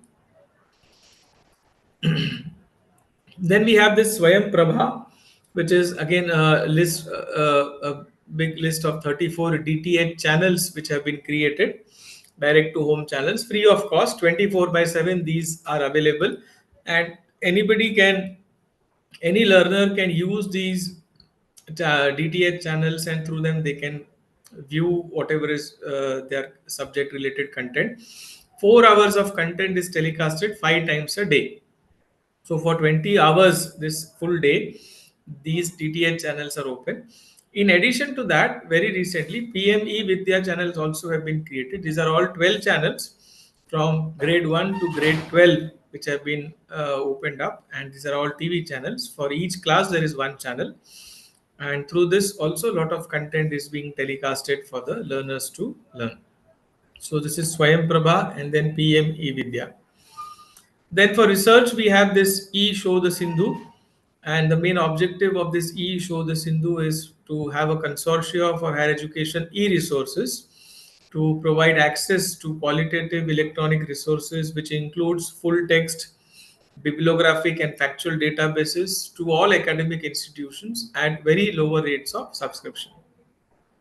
Then we have Show the Shuddhi, which is, as we all are aware of, the plagiarism and things related to that. So Show the Shuddhi is to provide access to plagiarism detection software to all universities and institutions in our country. And then Show the Ganga, which many of us are already aware of. It's a place where all the thesis can be kept for anybody to use and take the benefit of the dissertations which have been done by research scholars across all universities in this country. So all these three, Show the Sindhu, Show the Shuddhi, and Show the Ganga, are related to research kind of things. So you should be also trying to use this. It's a very nice thing.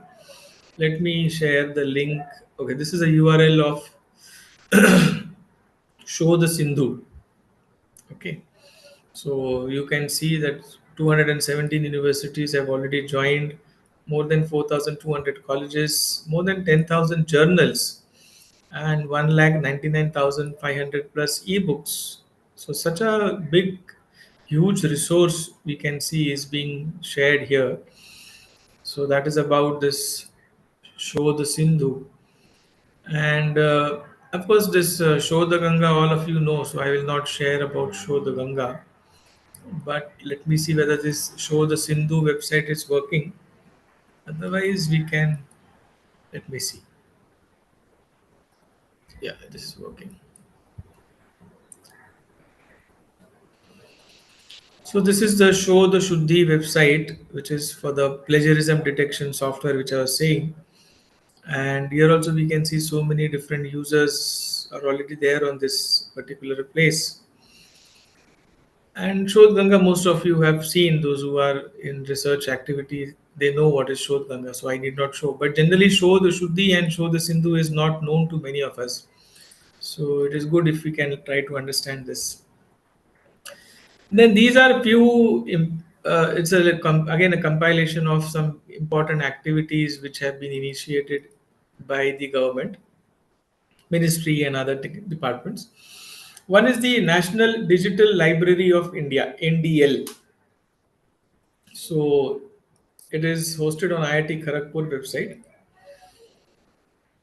If you go to this NDL website, you will see that right from CBSE examination preparation, IIT JEE, joint admission test, GATE examination, UGC NET related, career development, and see the list of subjects, different schools, different faculties, different subjects, documents, videos, journals, ideas, startup, everything you can find on this place. Okay, this is the National Digital Library of India. So quite interesting, and you should always go into it. You can just check the website. Then we have the National Academic Depository, NAD. Again, this National Academic Depository, it's a 24 by 7 storage place where you can find all your degrees, certificates, mark sheets, all your even if it is lost, you can take it from there. It is connected with DigiLocker app, so you can digitally store all your things on this particular website. Then we have virtual labs, which many of the science and technology faculties are aware of. During pandemic, it was a big issue. How do we conduct the practicals for science and technology related subjects? So before that, this was there. V labs were there before COVID pandemic also, but it was optimally used during that time. So you can see the list of institutions which are there. Very reputed institutions are already on this particular website. They are using it for their students' benefit. So this also includes many physical sciences also, like mathematics also is there, mechanics is there, physics, chemistry is there.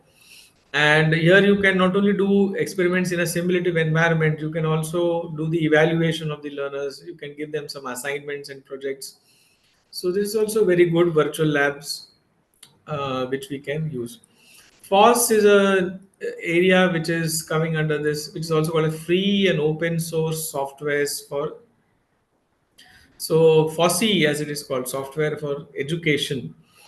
You can remove that E also because many softwares are available otherwise also. So FOSS is a generic category. FOSSE is a category where it is specifically for education purpose. So like Scilab is there, MATLAB. MATLAB is a proprietary software. In comparison that we have a free and open source software like Scilab, Python. We have LibreOffice for Microsoft Office and all these different R software similar to SPSS kind of. Then Soul software is there. GeoGebra is there for maths education. So many such softwares are there. The peculiar characteristics of this free and open source word is that free is it is free of cost, and open source means the source code is also available. If anybody wants to do some customization, then that person can do it, and it can be released under the same license for all of the learners benefit.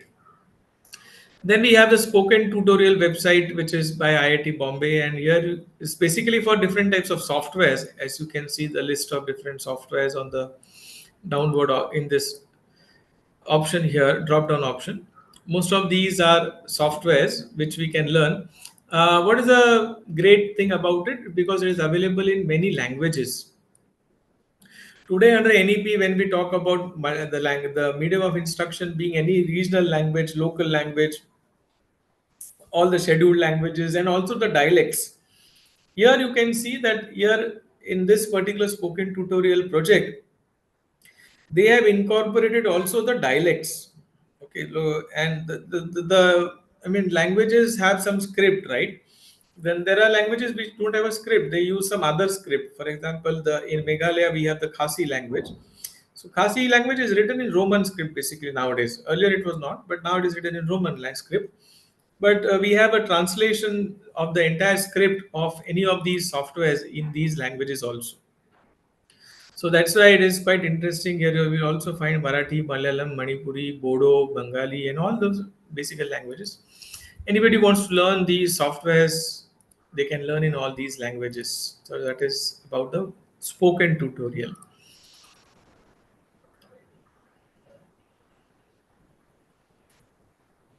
Okay. Then we have this impacting research and innovation technology imprint, which is a project again to support research and innovation. A project for bringing together research, innovation, and technology together. So you can go and submit your proposals here. We have the Gyan project, where global initiative of academic networks.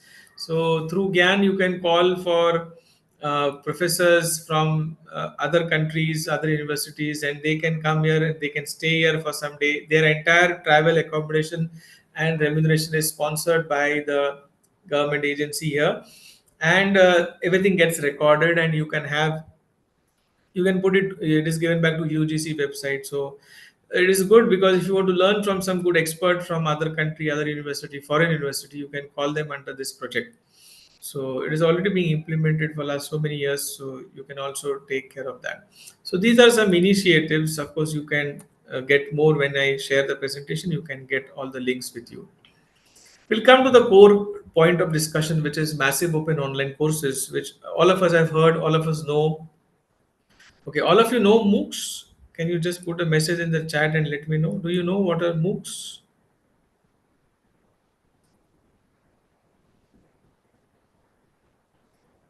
Yes. Okay. One person has said yes.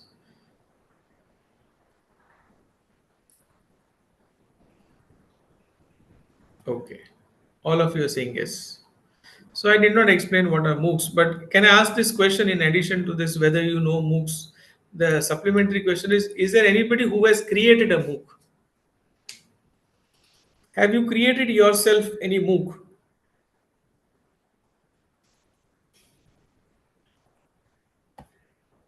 No. Okay. No. So Dr. Pajakta, you have created a MOOC for Swayam. You were the course coordinator or you were a part of a team?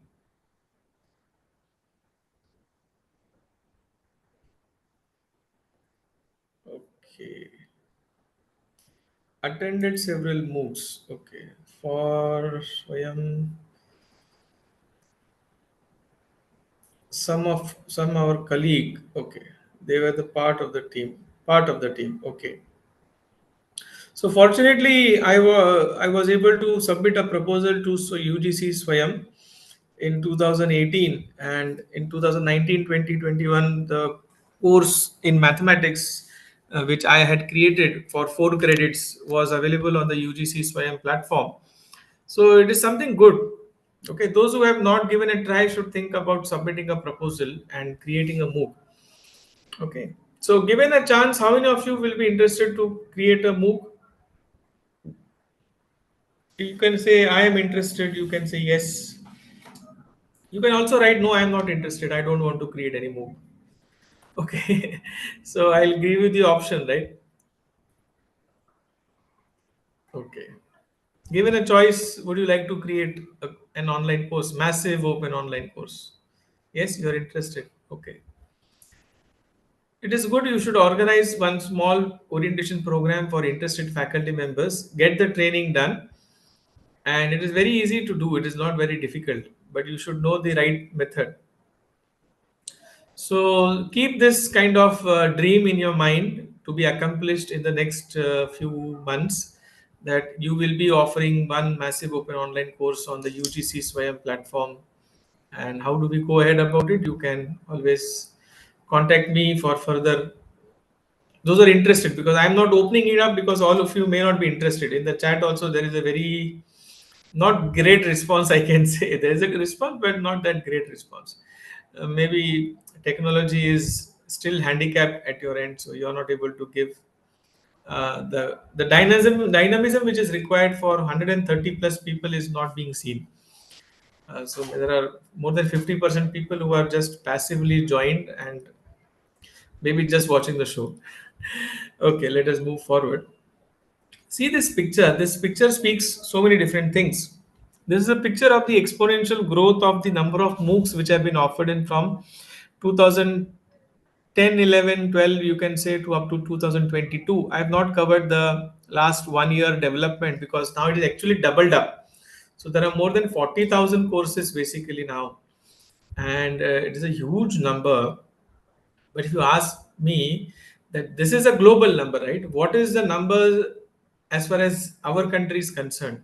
Then it will come down to the very small numbers. Why is it so? Because not because we don't know about it. It is just that we have thought that it is not my cup of tea. This is the problem with all of us. See, offering a massive open online course is not a right or prerogative of somebody from Harvard, somebody from Oxford, somebody from Princeton, somebody from XYZ foreign university.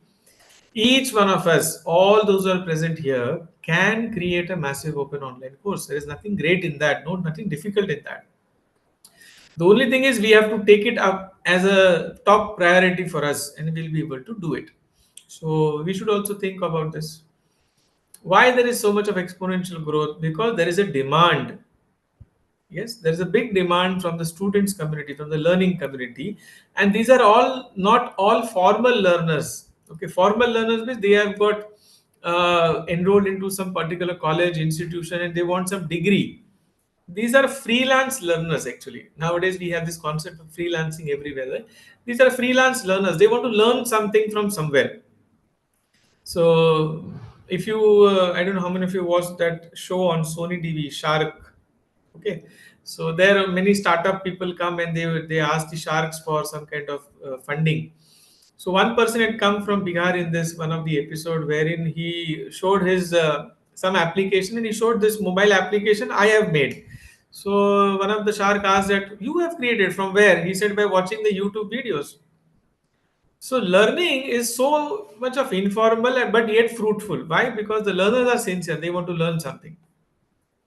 And therefore, if there is a demand from the learners to learn, there has to be some supply from the teachers, right? As far as the online courses are concerned. So we all should be focusing on creating good quality, massive open online courses as per the requirements. That is what all of you should definitely plan for. These are a few of the MOOC platforms like Swayam, EDX, Coursera, Udemy, Moodle Learning Management System. TheCN.com is again a academic cum social networking environment similar to Facebook kind of, where you can offer a massive open online course easily. So one simple experiment which began from MIT long back in 2010 or some, by uploading the recorded videos of the professors of that MIT institute on YouTube. Now that experiment became a global phenomena with more than, it is written 110 billion, but actually it has cost 300 billion learners and more than 40,000 courses and more than 1,000 universities and more than 75 online degrees which can be provided by these different entities. So this is how the entire galaxy of this MOOCs is concerned. Where are we is the question which we should be asking to our own self. This is about the four quadrant thing, and of course, what are these four quadrants about? All of us are some or the other way aware of these four quadrants. The thing is that we need to understand from our perspective as as a teacher, as a person who is offering these online courses, that these are not separate four quadrants. This is an integrated four quadrant approach. Integrated means what? I came across one teacher who said to me after giving this all presentation, he said, I need to know that what I did is also four quadrant or not. Then he said that I have created videos and I have put it on YouTube. So my quadrant one is done. I have my PowerPoint presentations which I have shared with the students on Google Drive. So isn't my quadrant two done? I have a WhatsApp group created wherein I have discussions. Students ask their questions. So my quadrant three is done. And then I have a Google form through which I ask quiz questions. So my quadrant four is done. So he was very much sincere in that sense. He said, "This 1, 2, 3, 4 as per your list is done. Isn't it four quadrant?" I said, "These are four quadrants, but these are not four quadrants the way UGC is expecting. When we say about four quadrant learning, it means the four quadrants should be part of one plane. So those who are from mathematics background will understand what I mean. Quadrant is the four parts of one plane, right? So the plane is one. Therefore, when you're having this four quadrant things given to the learners, they cannot be on 4, 5, 6 different platforms. Something on YouTube, something on Google Drive, something on Google Forms, something on WhatsApp, something on somewhere else. When you do all these things on one platform in an integrated way, then only it will become four quadrant learning. Otherwise, it is not four quadrant learning. We need to understand this.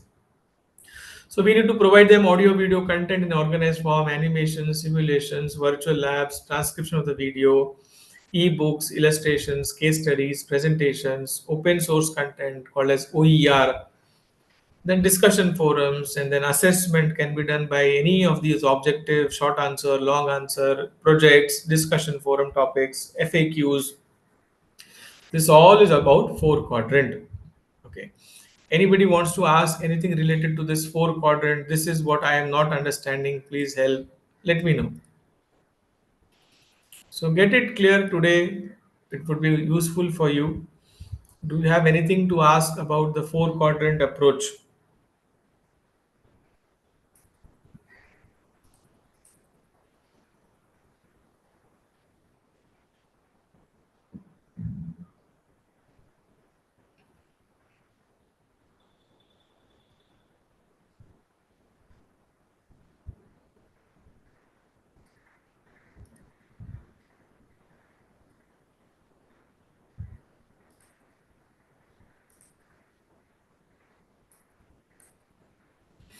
Okay, no questions, so we'll move forward. Why we should use Swayam MOOCs, or for that matter any MOOCs? Basically, as I said, NEP has five fundamental principles: access, equity, quality, affordability, and accountability. Here we see that in case of Swayam MOOCs, all the five are addressed. Access is given to all. Equity is there because everybody has an equitable education here. Quality standards are already set. Affordability because it is actually free of cost. The examination only is having some fee. And accountability is absolutely there because who is accountable for the learning content developed? There's a person who is accountable for that. So all five principles are addressed when we talk about the Swayam MOOCs, and you can go to the private MOOCs also. There also we'll be able to find out something similar to this. So therefore, I was requesting that each one of you should have this thought in your mind that I will be able to offer next semester or the next year a MOOC, a small 1 credit, 2 credit MOOC in my subject, in my course, which I am teaching for last 5, 10, 15, 20 years. That should be your objective in your mind. These are the different national coordinators. Okay, national coordinators for offering MOOCs. AICTE, NPTEL is for basically engineering professional education. CEC is for undergraduate, postgraduate, non-professional education. IGNOU is for all kind of distance learning certificate programs. IM Bangalore is for management related courses. NCRT, NIOS is for school education. NITTR Chennai is for education, and UGC is now not a national coordinator. It has given its task to CEC. So these are different national coordinators which you should be trying to get connected with if you're interested to offer an online course, a massive open online course in the next coming few months or few days. Certification is being done by the national, the examination is conducted by National Testing Agency. Credit transfer is done by the host institute. For example, I am offering an online course on Swayam, then my university, that is University of Mumbai, will give the credits, whatever number of credits are due, to a learner who successfully completes my course. He can be from any university. There is formative as well as summative evaluation. Nowadays, the examination fee is 1,000 rupees. And the parent university, that is the students' university, should take all permissions from statutory bodies as far as the credit transfer is concerned.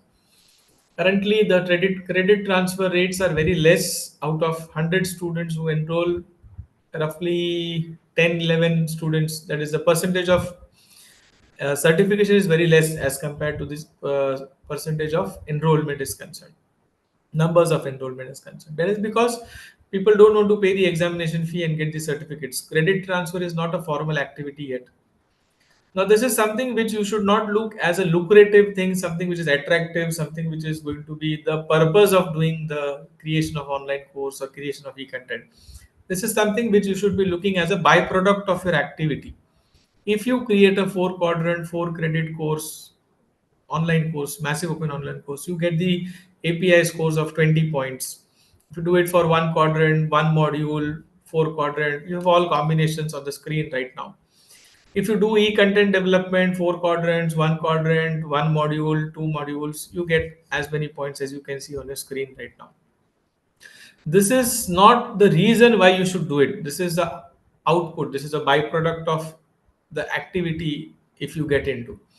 So it's also good. There's nothing bad because government is also thinking of giving incentives to the teachers so that they create good quality content. They create something which is required for the learners as far as MOOCs are concerned.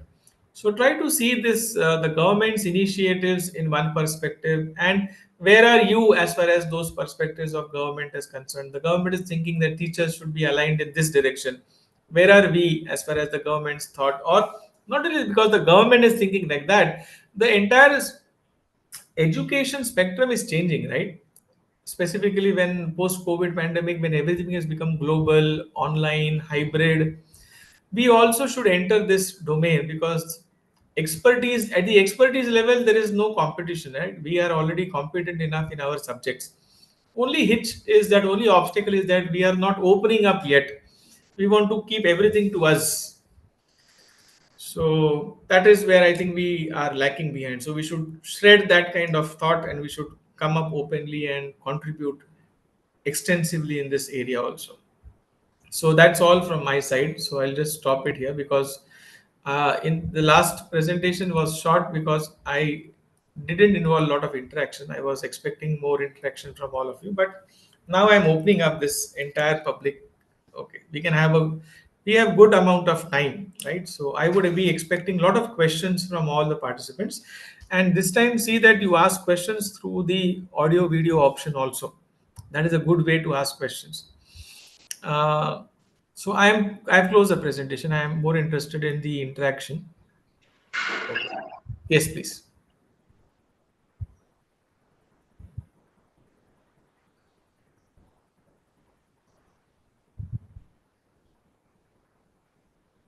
So participant, you can unmute themselves. See, this area of e-content development, this area of massive open online courses, and anything related to this larger domain, please feel free to ask anything which comes to your mind. This is the right place. This is the right person.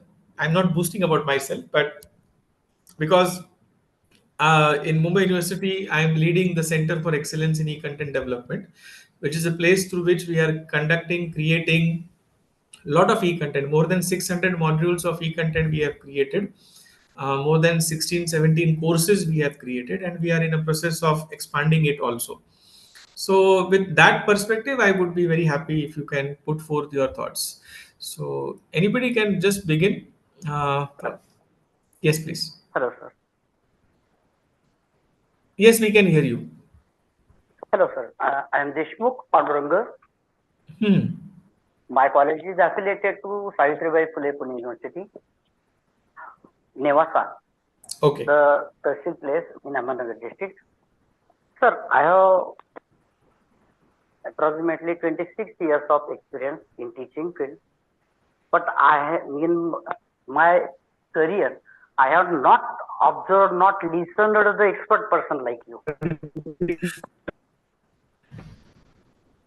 Sir, Yes, please. in your lecture, I came to know large number of such facilities which I can use as a ICT tool.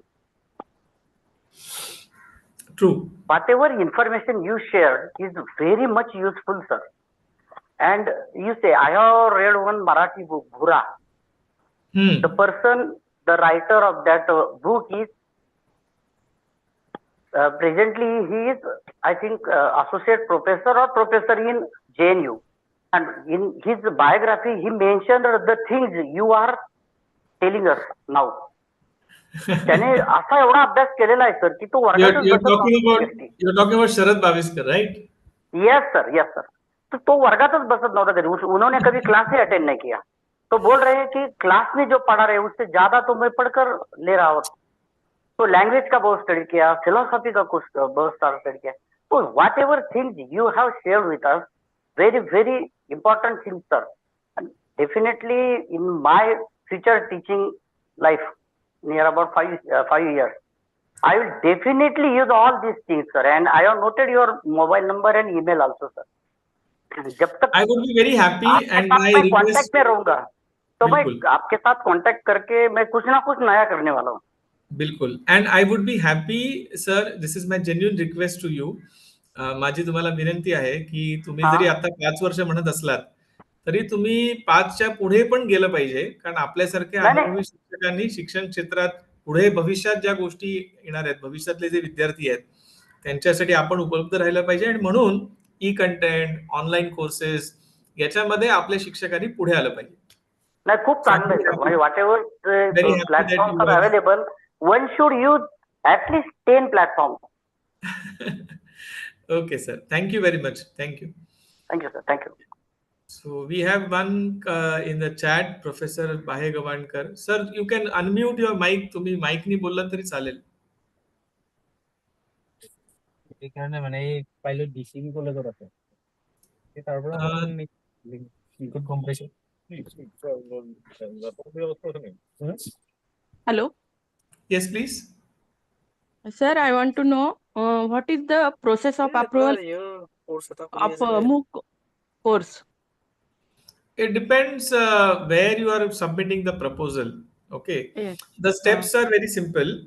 I gave you the list of national coordinators: CEC, NPTL, AICT, IGNOU, IM Bangalore, NITTR.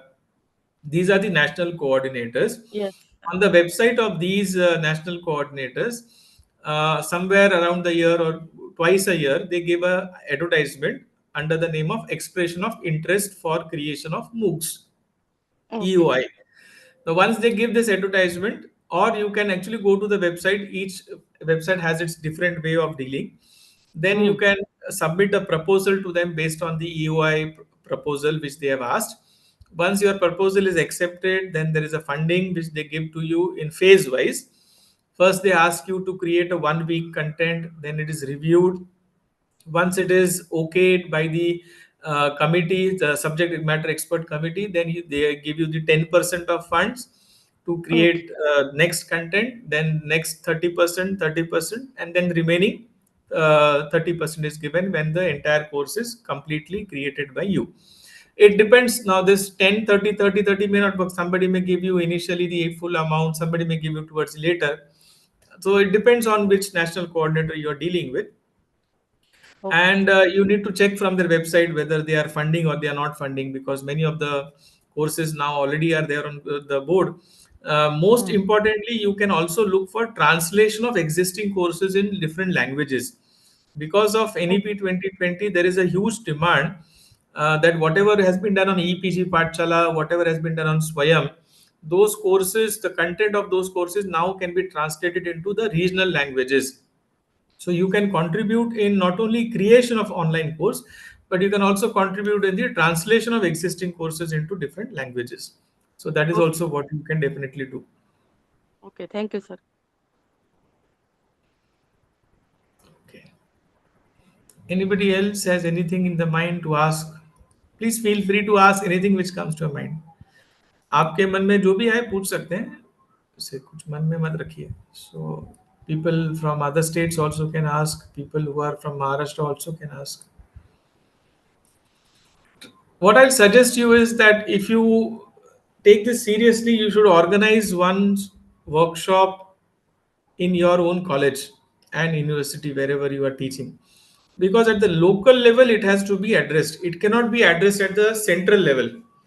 So across all, so in Delhi all states will come, no. In Mumbai all districts of Maharashtra will come, no. It has to be done at a local level. So try to see that in your university college you organize such kind of workshops wherein you call people who are interested. And see, when I say interested people, means it doesn't mean 100 people are required. Even 10 people come, it is good. So the numbers are not important initially. Once people see that there is a good quality content coming up, because some people are coming together, rest of the people also will join you. Not an issue at all.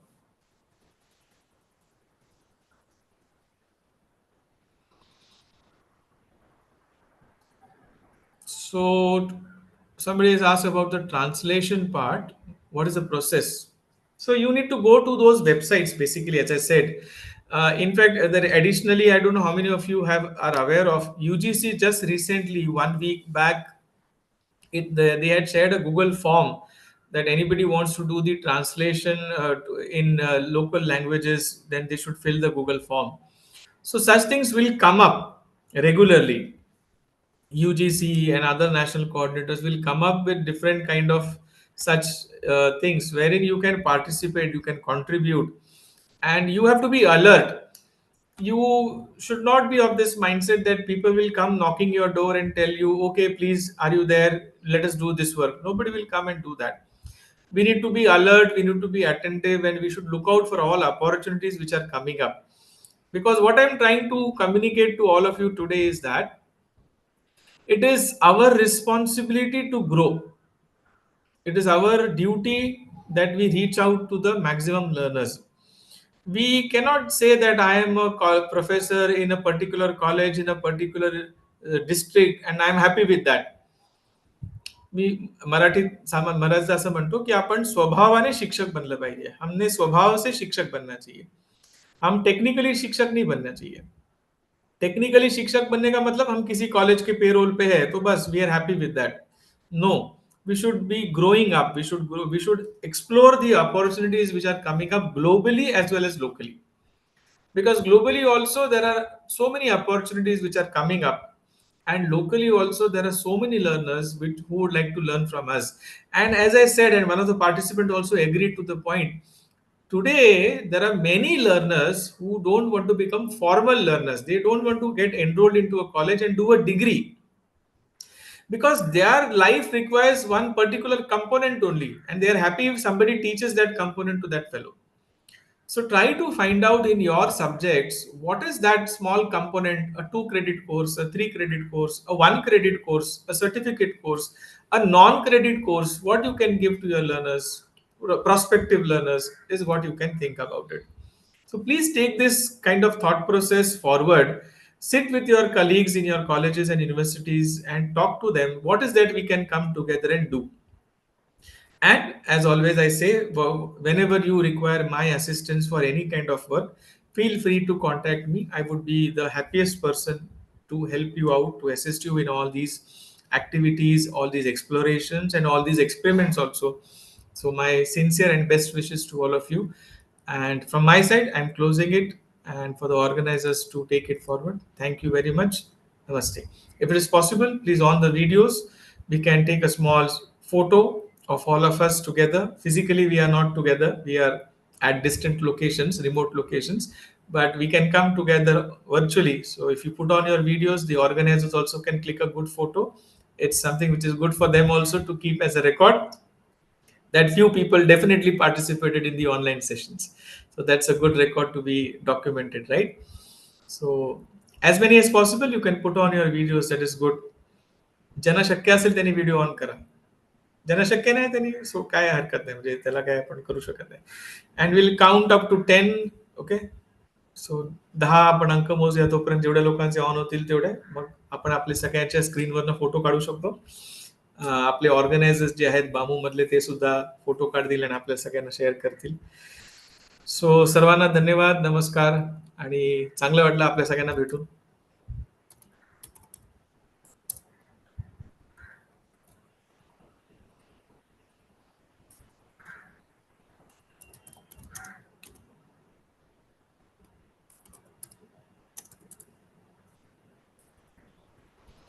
छान.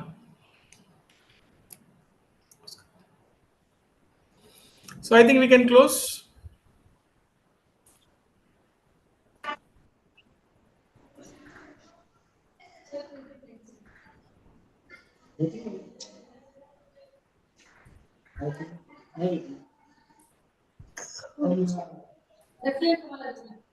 ठीक. छान. बरेच जण काय आपापल्या घरी पण आहेत, कोणी प्रवासात आहेत. So this is flexible education, right? Flexible learning at your convenience, at your place, wherever you are on the go. So roll number 183 is driving, so you should take care while driving. You should not look here and there. तुम्ही फक्त ऐका, तुम्ही बघू नका इकडे तिकडे. ठीक आहे, सर्वांना नमस्कार आणि खूप खूप धन्यवाद. भेटूया. I think we can close. Sir नमस्कार सर. येस. ओके.